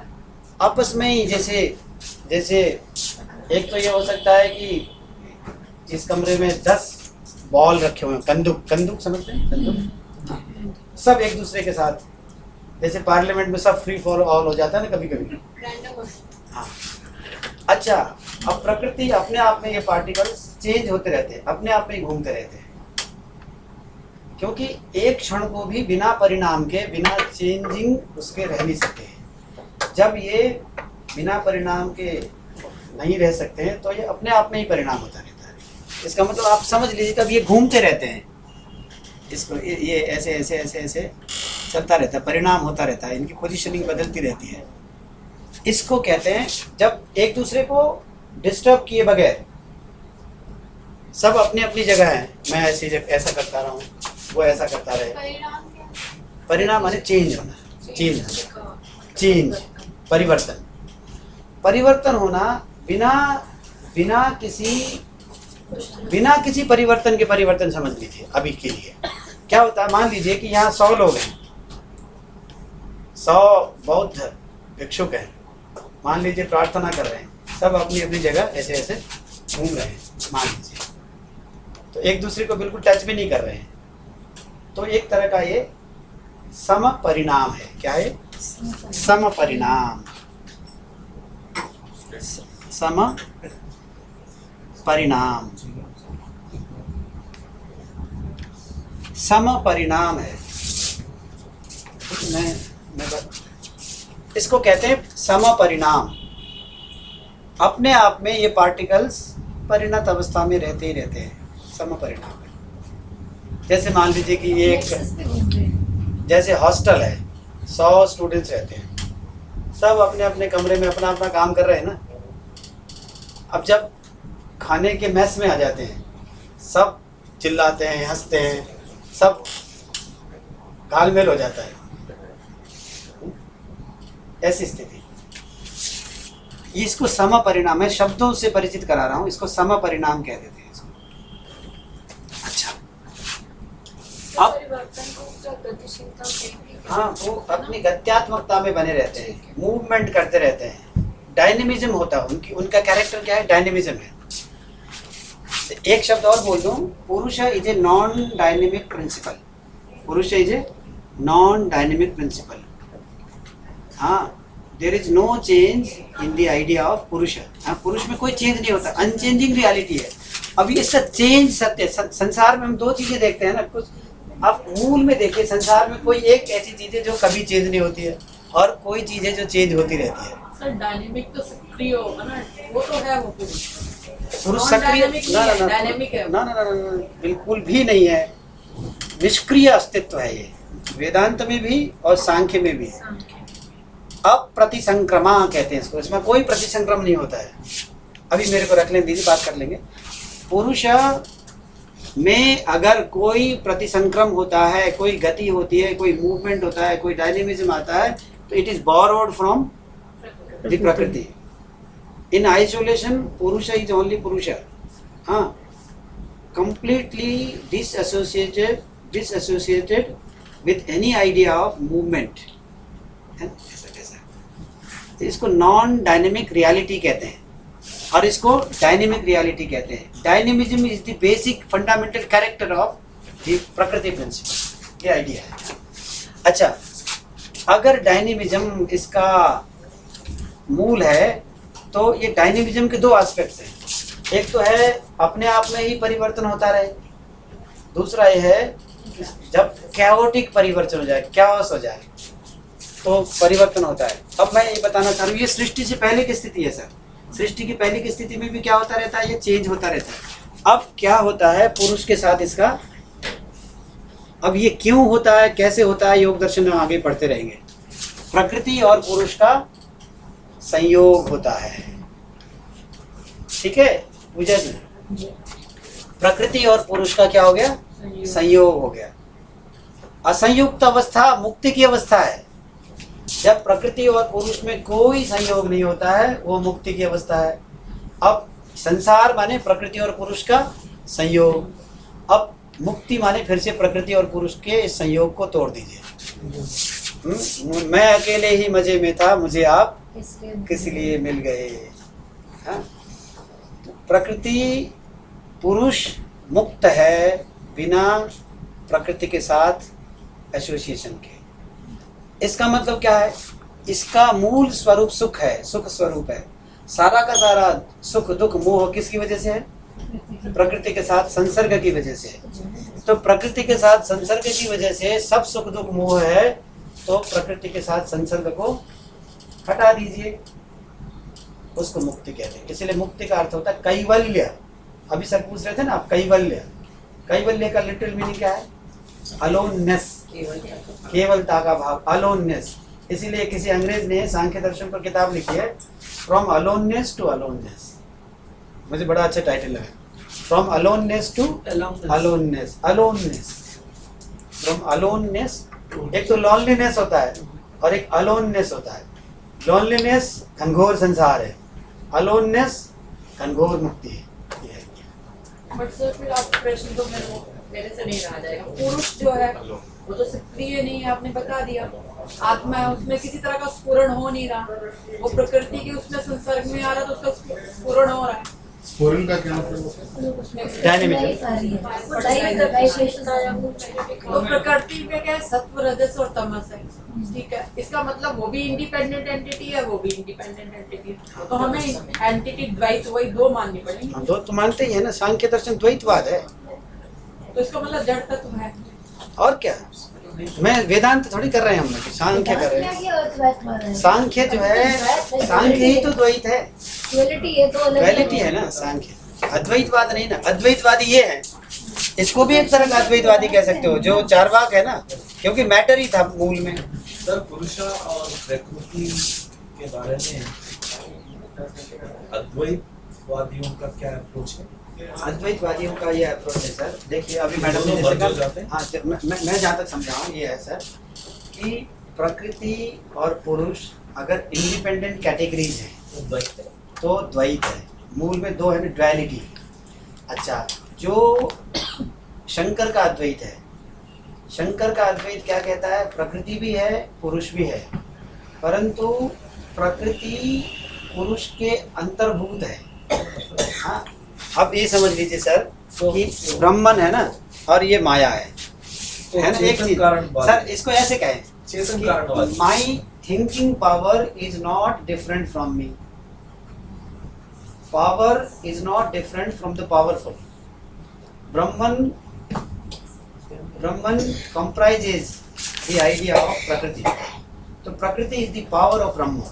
तो पावर एंड पावरफुल, पावर क्या कहना चाहिए उसको, पावर और पावर्ड जो होता है वो एक ही होते हैं। Sun and sunlight, sun and sunlight, हाँ एक ही चीज। I can not think of sunlight being different from sun. तो आप कह लो कि सनलाइट यहाँ तक पहुँच रहा, सन नहीं पहुँच रहा, परंतु सन को सनलाइट को सन से अलग नहीं कर सकते। इसलिए जो वेदांती हैं वो ये कहते हैं कि प्रकृति जो है शक्ति है, किसकी, ब्रह्म की, ब्रह्म शक्तिमान है, इसलिए प्रकृति does not enjoy the independence while the Brahman enjoys the independence. जिसकी इंडिपेंडेंट कैटेगरी है तो उसको कहते हैं। तो यहाँ क्या है कि प्रकृति बिल्कुल भिन्न है और पुरुष बिल्कुल भिन्न है। तो प्रकृति से जो कुछ भी आता है वो प्राकृत होता है और पुरुष से जो कुछ आता है वो पुरुष होता है, चेतन होता है, ये आइडिया है। तो हाँ, मैं यहाँ ये बताना चाह रहा था, सम परिणाम, इस शब्द से मैंने परिचित करा दिया ना, सम परिणाम, ये अपरिणामी है। देखिए आपने कहा ना, अभी मैं योग दर्शन का सूत्र बता रहा हूँ, ये व्यास भाष्य की पंक्ति, चिति शक्ति, इसके लिए एक शब्द का और प्रयोग किया गया, चिति शक्ति। जी जी, चिति शक्ति। These are the terminologies, terms used in the Vyas Bhashya. So we need to know, we need to be familiar with these terminologies. चिति शक्ति, और चिति शक्ति के बारे में कहा, चिति शक्ति अपरिणामिनी। अपरिणामिनी का लिटरल मीनिंग क्या है, non dynamic. It is not associated with any idea of dynamism. हाँ, pure consciousness is free of all idea of dynamism. जहाँ तक मैं, जहाँ पे चेंज होगा वहाँ पे क्रिएशन भी होगा, जहाँ भी चेंज होगा क्रिएशन होगा, ये अनचेंजिंग रियलिटी है। बल्कि सांख्य के आचार्य लोग पुरुष को लेकर इतने ज्यादा इमोशनल हैं, वो तो ये भी नहीं मानते कि पुरुष को वास्तविक अर्थ में ज्ञान भी होता है, क्योंकि ज्ञान भी होगा तो क्रिया होगी ना, ज्ञान बिना क्रिया के हो नहीं सकती है। तो पुरुष को प्योर जो कॉन्शियसनेस है उसको, he is not the real knower. तब तो सर ये जड़ जैसा तो भी जड़ ही हो गया, एग्जैक्टली बात ही नहीं हुई, कुछ जड़ हो गया, तो जड़ इमोशंस से जड़ प्रकृति भी हो गया, बिल्कुल जड़ बिल्कुल, पुरुष भी हो गया। मैं आपको बता रहा हूँ ना, मुझे आगे ये सारा शिव पार्वती लगा। टोटल मटेरियलिज्म हो गया। आगे देखिए इस शब्द का प्रयोग सांख्य योग में, देखिए सांख्य योग में, एक्चुअली शिव पार्वती कोई नहीं है, वो यही है। सांख्य योग में ऐसा माना जाता है कि, और वेदांत में, चेतन इतना अधिक चेतन है कि उसकी समग्र चेतना की अवस्था में उसको कोई अनुभूतियां नहीं होती है, बिल्कुल सन सूर्य के प्रकाश की तरह हो जाता है, कोई अनुभूति आते ही विक्रिया आ गई। एक तरह का कह सकते हो आप, लोगों ने आरोप लगाया आप तो आत्मा को जड़ बना रहे हो, इतना चेतन हो गया कि जड़ हो गया, इतना चेतन हो गया कि जड़ हो गया। और न्याय वैशेषिक में कहते हैं, न्याय वैशेषिक में तो आत्मा को वैसे भी जड़ माना जाता है। अब ये सुनने में बहुत खराब लगेगा, न्याय वैशेषिक में आत्मा का मूल स्वरूप जड़ है। इसलिए जब हम मुक्त होते हैं ना सर, हमारे को कोई अनुभूतियाँ नहीं होती है। मुक्ति की अवस्था में न्याय वैशेषिकों के अनुसार भी कोई अनुभूति नहीं होती है, क्योंकि मैं बिल्कुल पाषाणवत हो जाता हूँ। मैं एक सन्यासी से बात करता हूँ, वो कहते ऐसा ना कहा करो, भाषण होते हैं, ठीक है ना। मैं एक डिफरेंस हो सकता है क्या क्या? कि वेदांत में कहते हैं कि आनंद स्वरूप इसमें अनुभूति है, और हाँ। सांख्य में ऐसा है कि देखिए आनंद जो है ना, वो कहते हैं अनुभूति के आते ही आनंद समाप्त हो जाता है, उसका स्वरूप आनंद है, वो consciousness in the highest sense of the term. नहीं तो आनंद का वृत्ति का विषय बन जाएगा, आपका तो विषय है, वृत्ति का विषय बन जाएगा। इसका मतलब sir there is no feeling. जब आत्मा लिबरेटेड होता है ना, उस फीलिंग्स उस तक नहीं पहुंचते हैं, यही उसकी मुक्ति है। सर लेकिन ये तो फिर जड़ तत्व है। हाँ। मोक्ष की तो सारी अवधारणाएं फेल हो जाएंगी। किसकी? मोक्ष की अवधारणा तो फेल हो जाएगी। मैं मुझे मुक्ति चाहिए, मुक्ति चाहिए, देखिए, इससे मुक्ति चाहिए। मोक्ष क्या है? क्या मुझे ईश्वर बनना है? न्याय वैशेषिक के अनुसार मोक्ष है दुख से छूटना, सुख को प्राप्त करना नहीं है। न्याय वैशेषिक के अनुसार दुखात्यंत विमोक्षो अपवर्गः, सुख की बात नहीं है, दुख से छूट जाओ यही सुख है, सुख नाम की अनुभूति नहीं होती है वहाँ। हाँ, वेदांत के अनुसार परम सुख को प्राप्त करना मोक्ष है, परंतु वहाँ परम सुख क्या है? स्वयं आत्मा परम सुख है, परम सुखात्मक नहीं है। इसीलिए कहते हैं कि आत्मा आनंद है, आनंदमय नहीं है, आत्मा हैप्पीनेस है। इसलिए एक शब्द में एक वाक्य मुझे याद है, Krishna is not beautiful, Krishna is beauty. ये वाक्य का प्रयोग बार बार कहा जाता है, कृष्णा इज नॉट ब्यूटीफुल। आचार्य राजेश ने कहा कि बाकी सब कलाकार हैं, कृष्ण तो स्वयं कला है, बाकी सब देवता कलाकार हैं, कृष्ण स्वयं कला है। उस ये सब वेदांत से आई हुई धारणाएं हैं। हाँ, लेकिन सर बात ये है कि अगर मैं मोक्ष की यहाँ पे अगर अवधारणा करती हूँ तो सर आफ्टर द डेथ, जिसे विधि मुक्ति बोलते हैं, अगर मेरी मृत्यु के बाद में क्या जड़वत बन जाऊंगी? दुख नहीं है, बस मेरा जन्म नहीं होगा, मैं जड़वत कहीं बैठी हुई हूँ। सांख्य योग फिर उस मोक्ष की अवधारणा से तो कुछ लेना देना नहीं है। आप पहले व्यक्ति नहीं हैं जिन्होंने न्याय वैशेषिक की मुक्ति की इस अवधारणा पर इस तरह का आक्षेप किया। वैष्णव वेदांतियों ने कहा इस तरह, सर वाक्य है, श्लोक है, वैष्णव वेदांतियों ने कहा है कि न्याय वैशेषिक के अनुसार जिस तरह की मुक्ति हमें मिलती है उसकी तुलना में तो अच्छा यह है कि हम वृंदावन के जंगलों में श्रृगाल बन के, श्रृगाल नहीं क्या है वो, श्रृगाल बन के भटकते रहे, ऐसा है। उसमें कम से कम वृंदावन के जंगलों में तो घूम रहे हो आप, वृंदावन एक खुशी का नाम है। तो इसीलिए शंकर भी उनके ऊपर ही आरोप करते हैं। शंकराचार्य के भाष्यों में देखिए बार बार कहते हैं कि तुम तो आत्मा को जड़ बना रहे हो, दूसरे लोग कहते हैं तुम इसको इतना चेतन बना रहे हो कि तुम भी जड़ बना रहे हो। ये अलग अलग पोजीशंस को समझने का प्रयास कर रहे हैं। क्या अच्छा है क्या बुरा है उसकी बात नहीं है, फिलोसॉफिकल पोजीशनिंग्स क्या क्या है उसको समझने का प्रयास कर रहे हैं। anyway, ये सम परिणाम होता है ना। मेरे पास 5-7-10 मिनट का टाइम है, मैं इसको विषय को रख दूँ। मेरे पास पानी का बोतल है।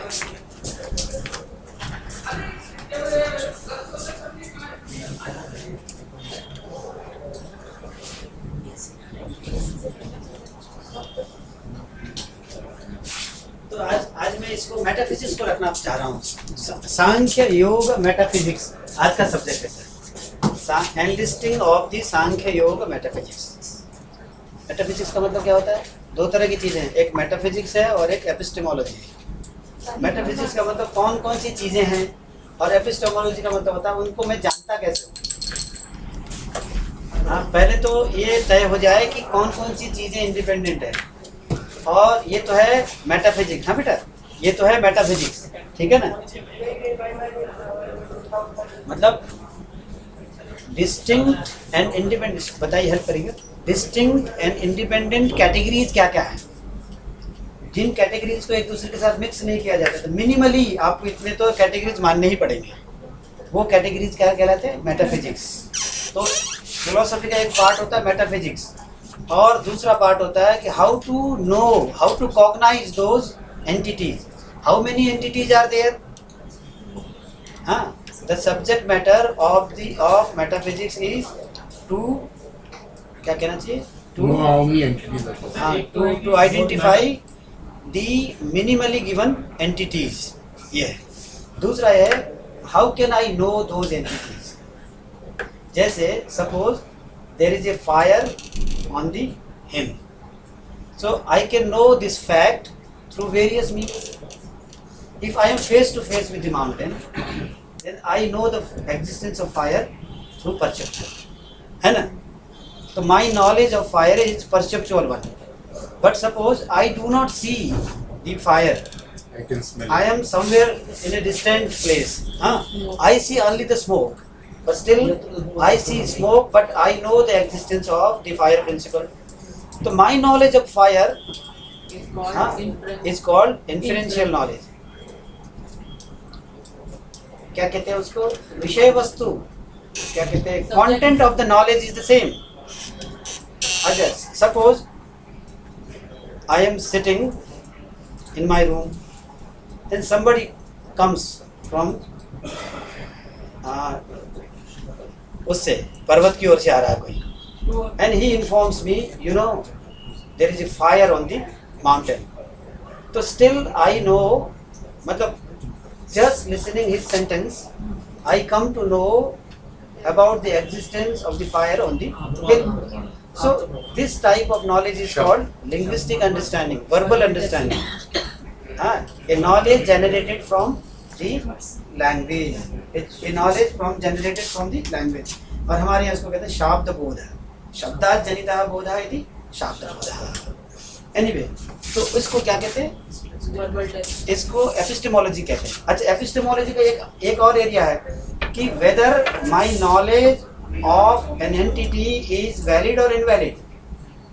Sometimes what happens, you know, I see a particular thing. This is one episode of my knowledge, and there is a second episode of my knowledge. This knowledge contradicts the knowledge. पहले वाला knowledge है ना, तो ऐसे में क्या कहोगे? रज्जु और सर्प का एग्जाम्पल बार बार दिया जाता है. कई बार क्या है, रज्जु को देख करके हमें किसका अनुभव होता है? सर्प का. कभी इसको थियरी ऑफ एरर कहते हैं. क्या कहते हैं? Theory of error. मेरा ज्ञान, मेरा प्रत्यक्ष जो है वो वैलिड है या इनवैलिड है, ये सारा का सारा सब्जेक्ट जो है, ज्ञान का कोई अपना फॉर्म होता है कि नहीं? ज्ञान का कोई आकार होता है कि नहीं? ज्ञान सविषयक होता है या निर्विषयक होता है? ये सारे के सारे जो टॉपिक्स है ना, वो किसके होते हैं? एपिस्टेमोलॉजी के अंतर्गत आते हैं. तो हम अभी मेटाफिजिक्स कर रहे हैं, सांख्य योग मेटाफिजिक्स. आप देखिए, मैंने ये शब्द बता दिया ना, सम परिणाम. ये गुण हैं प्रकृति के, सत्व रजस तमस, ये अपने आप में ही घूमते रहते हैं, अपने आप में ही परिवर्तित होते रहते हैं. अपने आप परिवर्तन होने से सृष्टि नहीं होती है. क्या होता है? पुरुष के साथ प्रकृति का जब संयोग होता है. अब आप पूछ सकते हैं पुरुष के साथ प्रकृति का संयोग क्यों होता है?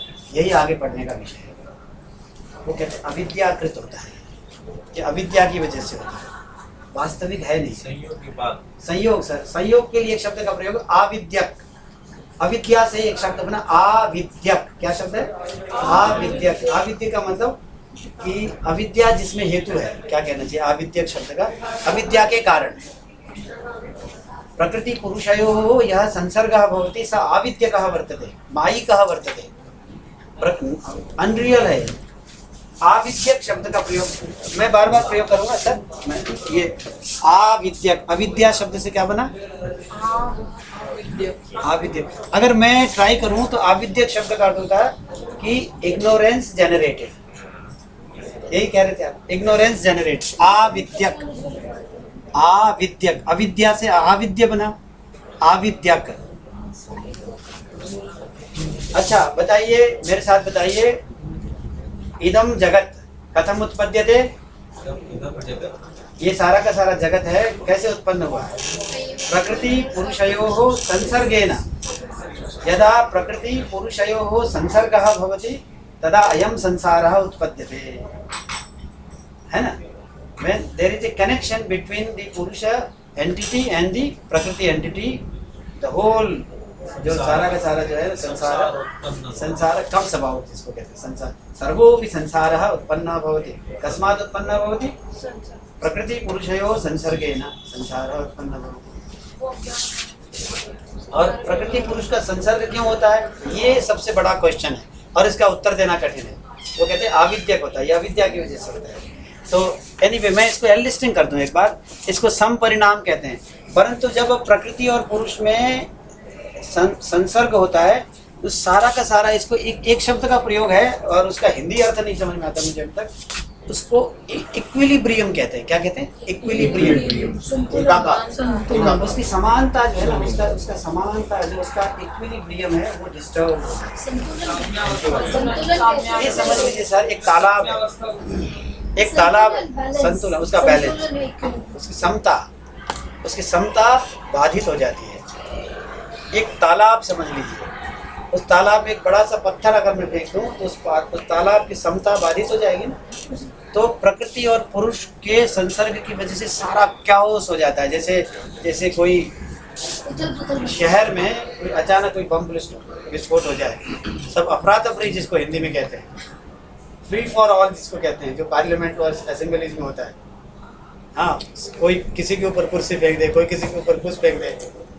हाँ, समता होती है जब सृष्टि नहीं होती है, तो समत्व की अवस्था में रहते हैं। ये भी समता में एक तरीके की समता में है ना? नहीं, वो अपने आप को घूमने से एक दूसरे को डिस्टर्ब नहीं किया जा रहा है। उसमें सामने कहाँ डिस्टर्ब हो रहा है? सामने डिस्टर्ब नहीं हो रहा। पहले बताया गया कि पुरुष बहुत है, पुरुष और प्रकृति का संसर्ग तो बहुतों का एक साथ हो गया कि किसी एक का होगा। ऐसा कहते हैं कि पुरुष, ये जो सृष्टि है ना, एक व्यक्ति के लिए एक सृष्टि है। ऐसा संसार फिर वो वर्ल्ड की बात नहीं, तो पर्सनल वर्ल्ड हो गया ना। हाँ, बिल्कुल पर्सनल वर्ल्ड है, बिल्कुल। अब एक व्यक्ति मुक्त हो जाता है ना, तो संसार उसके, संसार की तो मुक्ति होगी। जैसे सर मैं मुक्त हो जाऊंगा ना, तो आप कहेंगे कि मेरी मेहनत से आप नहीं मुक्त हो जाएंगे। मेरे लिए संसार समाप्त होगा, आपके लिए नहीं होगा। इसीलिए तो वेदांत के लोग कहते हैं कि किस तरह की मुक्ति को लेके आए हो, पुरुष को एक मानना पड़ेगा। पुरुष एकत्व का सिद्धांत है। एनीवे, जो ये सम परिणाम अवस्था में सृष्टि नहीं होती है, ठीक है ना। और प्रकृति अपने आप में without any association with the पुरुष डज नॉट क्रिएट संसारा। संसारा is created out of the Prakriti principle. The whole existence is created out of the Prakriti principle. And Prakriti principle in its purest form, in its undisturbed form, does not generate the existence, the generation जिसको कहते हैं। हाँ, तो इसको सम परिणाम। अब इसके association की वजह से chaotic सिचुएशन हो जाता है, इसका इक्विलिब्रियम डिस्टर्ब हो जाता है, और उसकी वजह से पहली सृष्टि हो जाती है। ये जो सटलेस्ट है ना, ये सूक्ष्मतम है, इसकी जो पहली सृष्टि होती है, विज्ञान मत पूछेगा उसमें, इसकी पहली सृष्टि को कहते हैं वो महत। क्या कहते हैं? महत।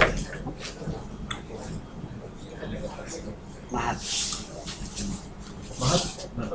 महत महत का वैसे अर्थ तो होता है द बिग वन, परंतु यहाँ महत शब्द का अर्थ होता है बुद्धि तत्व, द इंटेलेक्ट प्रिंसिपल। मैं आगे कुछ अंग्रेजी के शब्दों को भी देख के आया करूंगा ताकि मेरे को एक्सप्लेन करने में सुविधा होगी। हम जहाँ पढ़ाते हैं वहाँ प्रयोग नहीं करते, चलेगा? महत है ना, ठीक है सर। अब देखिए मैं क्या कह रहा था, एक वाक्य और, जैसे आपने लिखा सत्व रजस तमसाम साम्यावस्था प्रकृति, लिख लीजिए सत्व रजस तमसाम साम्यावस्था प्रकृति। सत्व रजस तमसाम, मैं प्रयास करूंगा कि इन पंक्तियों को बार बार बोलूं। साम्यावस्था, साम्यावस्था प्रकृति ही। प्रकृति किसको कहते हैं? ये अवस्था है प्रकृति। आगे तो विकृति है, ये प्रकृति स्वयं में प्रकृति है, आगे का संसार क्या है? विकृति है। तो देखिए प्रकृति किसे कहते हैं? सत्व रजस और तमस की, तमसा माने ऑफ, ये जो बाद में तमस है ना, आम जो है ना, षष्ठी विभक्ति का बहुवचन है। आप सब तो संस्कृत के अध्यापक हैं। हाँ, तो द साम्यावस्था, the state of equilibrium of सत्व रजस एंड तमस इज कॉल्ड प्रकृति। ये प्रकृति है। अब उस प्रकृति से सबसे पहली सृष्टि क्या हो रही है? महत। ये जी, सत्व रजस तमसाम साम्यावस्था, साम्य अवस्था प्रकृति ही. What is prakriti? He is defining prakriti. What is prakriti, by the way? He says the state of equilibrium of these three entities is called prakriti. And these three entities are like particles. Particles है. अब जब हम particles कहते हैं ना, तो वैशेषिक लोग particles अणुओं को कहते हैं, पर ये अणु तो बहुत बाद में बनते हैं इनके यहाँ. वेदांत में भी यही है, जैसे वेदांत में भी यही पोजीशन है. तो ये इक्विलिब्रियम से महत्व बनता है. No, because the equilibrium of these three entities is disturbed. Because of the disturbance of the equilibrium, these entities create the first product. What is Prakriti, by the way? What is Prakriti in the purest sense of the term? Prakriti is a bundle of the features, Sattva, Rajas, Tamas. Bundle of? A bundle of the combination, the bundle of Sattva, Rajas, Tamas features, primordial features. ठीक है sir, मैं बता पा रहा हूँ. सत्व रजस तमस का एक एक का फिर वर्णन होगा. हाँ सर, बहुत ज्यादा विस्तार. सत्व क्या है, रजस क्या है, तमस क्या है, क्यों मानना पड़ता है? रजस तमस प्रकृति के रूप है. हाँ sir, they are the basic constituents of प्रकृति. सत्व का रूप है. हाँ, सत्व अभी चर्चा आएगी बाद में. सत्व किसे कहते हैं, क्यों मानना पड़ता है कि ये तीन चीजें हैं. कार्य को देख करके हमें निर्धारण करता है. जो लिंग्विस्टिक्स है ना सर, लिंग्विस्टिक्स में जैसे इंडो यूरोपियन लैंग्वेजेज हैं, इन सब में अलग अलग साउंड्स दिखते हैं. तो अगर ये एक ही फैमिली से आई हुई हैं, तो मूल फैमिली तो अभी गायब है नहीं. इसको कहते हैं प्रोटो इंडो यूरोपियन लैंग्वेज कहते हैं. वो केवल एक पोस्टुलेटिक लैंग्वेज है. तो उसमें क्या क्या फीचर्स रहे होंगे, हम उसको देख करके इस अलग अलग लैंग्वेजेज में, जैसे मान लीजिए कि एक माँ के 5-7 बेटियां हैं, उन सब की नाक, उन सब के कान, उन सब के फीचर्स को देख करके, अगर माँ को नहीं भी देखा होगा, कोई व्यक्ति कल्पना कर सकता है कि इसकी मदर ऐसी रही होगी, सबको देख करके. ऐसे ही संसार के पदार्थों को देख करके ये कल्पना हम कर सकते हैं कि फीचर्स मूल ये जहाँ से आया हुआ वो ऐसा रहा होगा. तो मिनिमल तो आपको मानना ही पड़ेगा, सत्व रजस तमस, तो मिनिमली गिवन है, उसकी चर्चा आएगी. तो पार्टिकल्स को क्यों मानना पड़ता है, क्यों मानना पड़ता है कि जल एक अलग तत्व है, क्यों मानना पड़ता है कि अग्नि एक अलग तत्व है, क्योंकि संसार में दिखाई देते हैं, इसका सोर्स भी कुछ तत्व होगा. ऐसे तो महत है ना. तो ये जो when the equilibrium is disturb of these 3 particles, मान लीजिए 3 पार्टिकल्स माने 3 सेट्स ऑफ पार्टिकल्स, है ना. तो what is the first creation? महत. अब देखिए, ये तो प्रकृति है और ये अगर कहें तो विकृति है.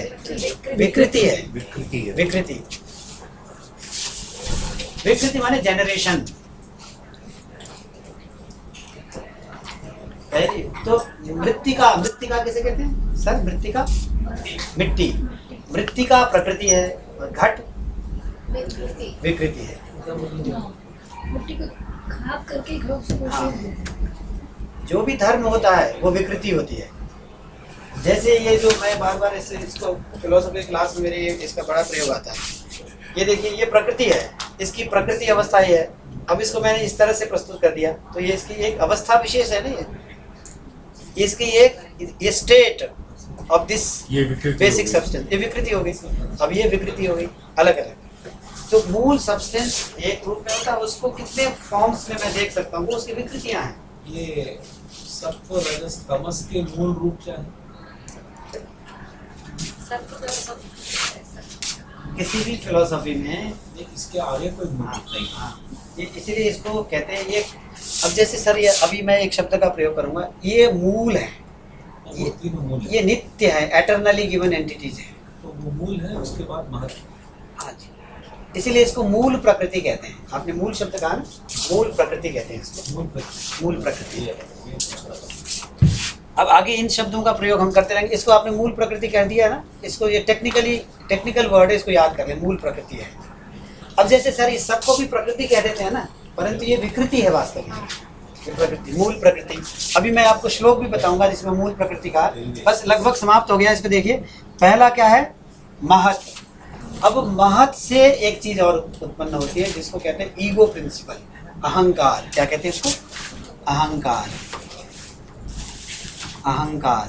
महत से क्या उत्पन्न हुआ? मैं अभी लिस्ट दे दूं 2 मिनट में, लिस्ट। तो बताएं, प्रकृति क्या है? सत्व रजस तमसाम साम्यावस्था। अगर वो साम्यावस्था डिस्टर्ब हो जाए तो पहला क्रिएशन क्या है? महत। तो महत सबसे क्लोज है ना प्रकृति के, और महत से क्या उत्पन्न हुआ? अहंकार। अब इस अहंकार में भी तीनों तत्व हैं। महत में भी तीनों हैं, सत्व रजस तमस, और अहंकार में भी तीनों हैं। इसका मतलब अहंकार के 3 रूप हैं, अहंकार के 3 एस्पेक्ट्स हैं। एक तो तामस अहंकार, एक राजस अहंकार और एक सात्विक अहंकार। ऐसे महत में भी हो सकता है? महत में भी हो सकता है, महत में भी हो सकता है। वो चीज आ रही ना, क्योंकि यह मूल है, यह महत भी है। अब ये जी अहंकार के बाद मैं वो पूरा दे रहा हूँ मैं। तो महत है, दूसरा क्या है? अहंकार। अहंकार के 3 एस्पेक्ट्स हैं। मैं इस पर बल क्यों दे रहा हूँ? क्योंकि अहंकार के 3 तरह की सृष्टि हुई अहंकार के। अब मैं इसको ऐसे लिखूँ, थोड़ा सा यहाँ से हटा देता हूँ मैं, ऊपर से सबको दिखाई देगा। देखें देखें सर, हाँ, प्रकृति है ना, मूल प्रकृति। प्रकृति की पहली सृष्टि क्या हो गई? महत। महत से क्या उत्पन्न हुआ? अहंकार। अहंकार। अहंकार। अहंकार के कितने एस्पेक्ट्स हैं? इसको मैं ऐसे लिख सकता हूँ, अहंकार के 3 रूप हैं। इस अहंकार का एक तो है सात्विक अहंकार, है ना, सात्विक, और अहंकार का एक है राजसिक, राजस कह लेता हूँ मैं, और एक है तामस। तो महत का भी ऐसा है हाँ, हुआ या नहीं है? है महत भी 3 तरह का। प्रकृति में तीनों चीजें मिलती हैं अभी, इसलिए महत बुद्धि को कहते हैं ना। किसी की बुद्धि में तमस की प्रधानता होती है, किसी में रजस की होती है।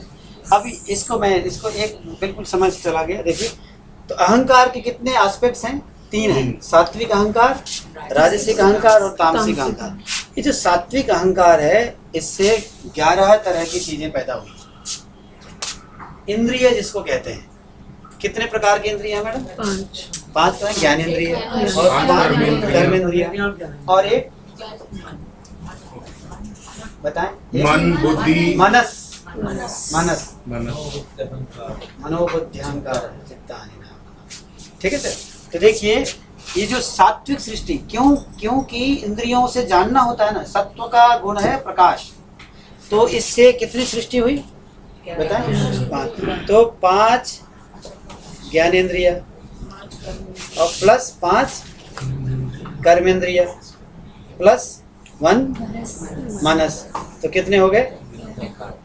11। ठीक है सर।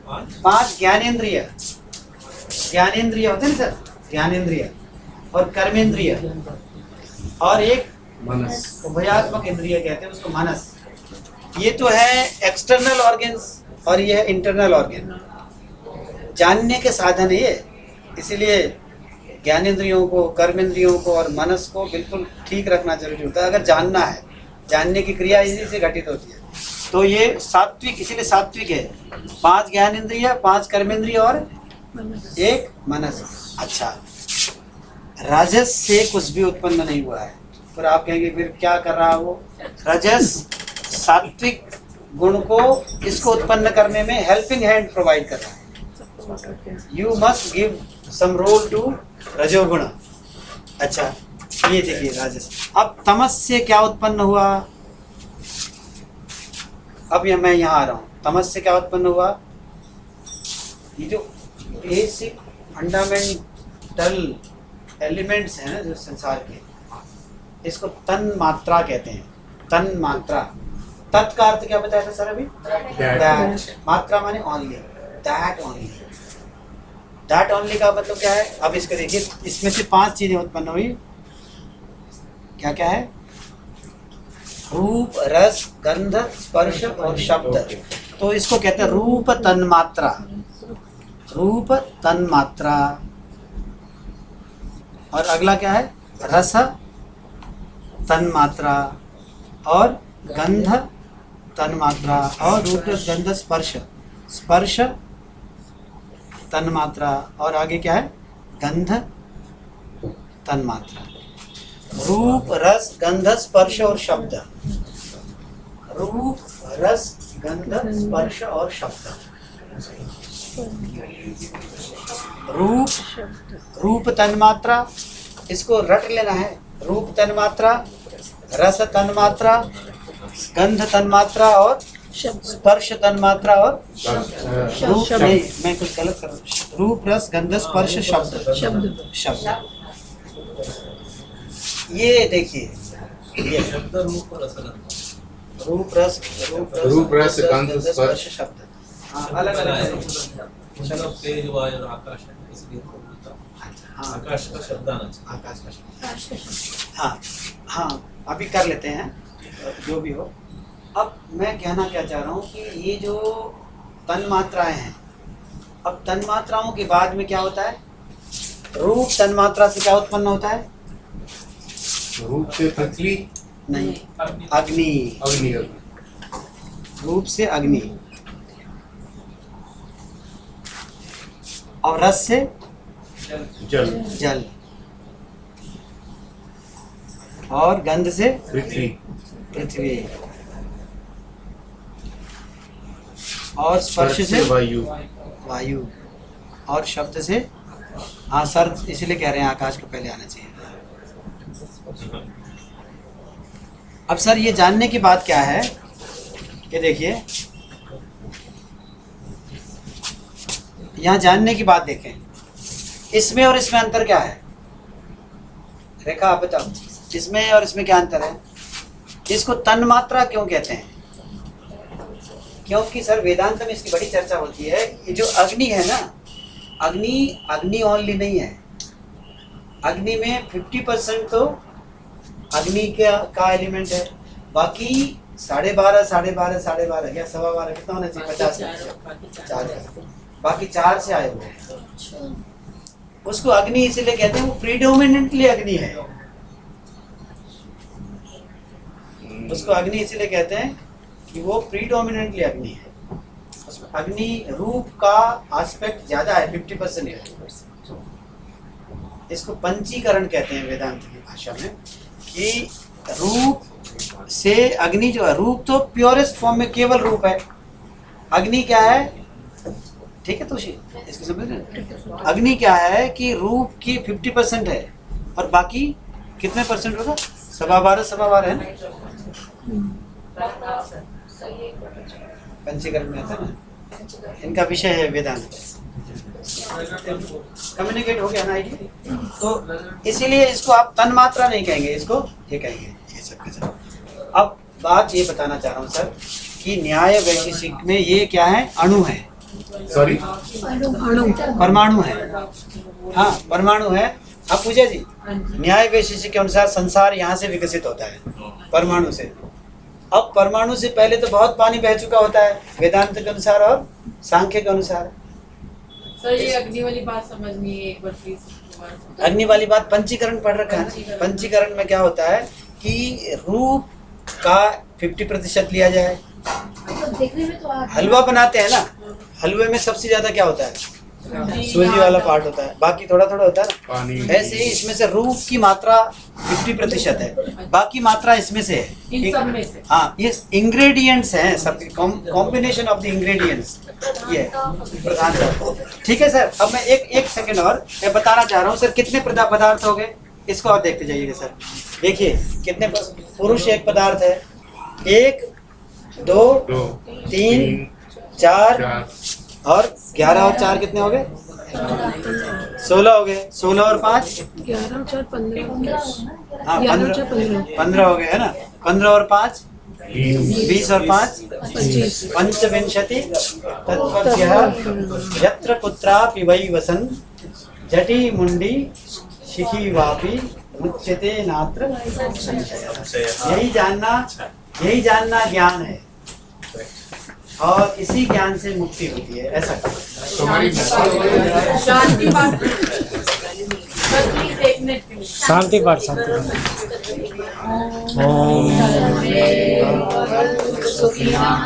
सर्वे सन्तु निरामया सर्वे भद्राणि पश्यन्तु।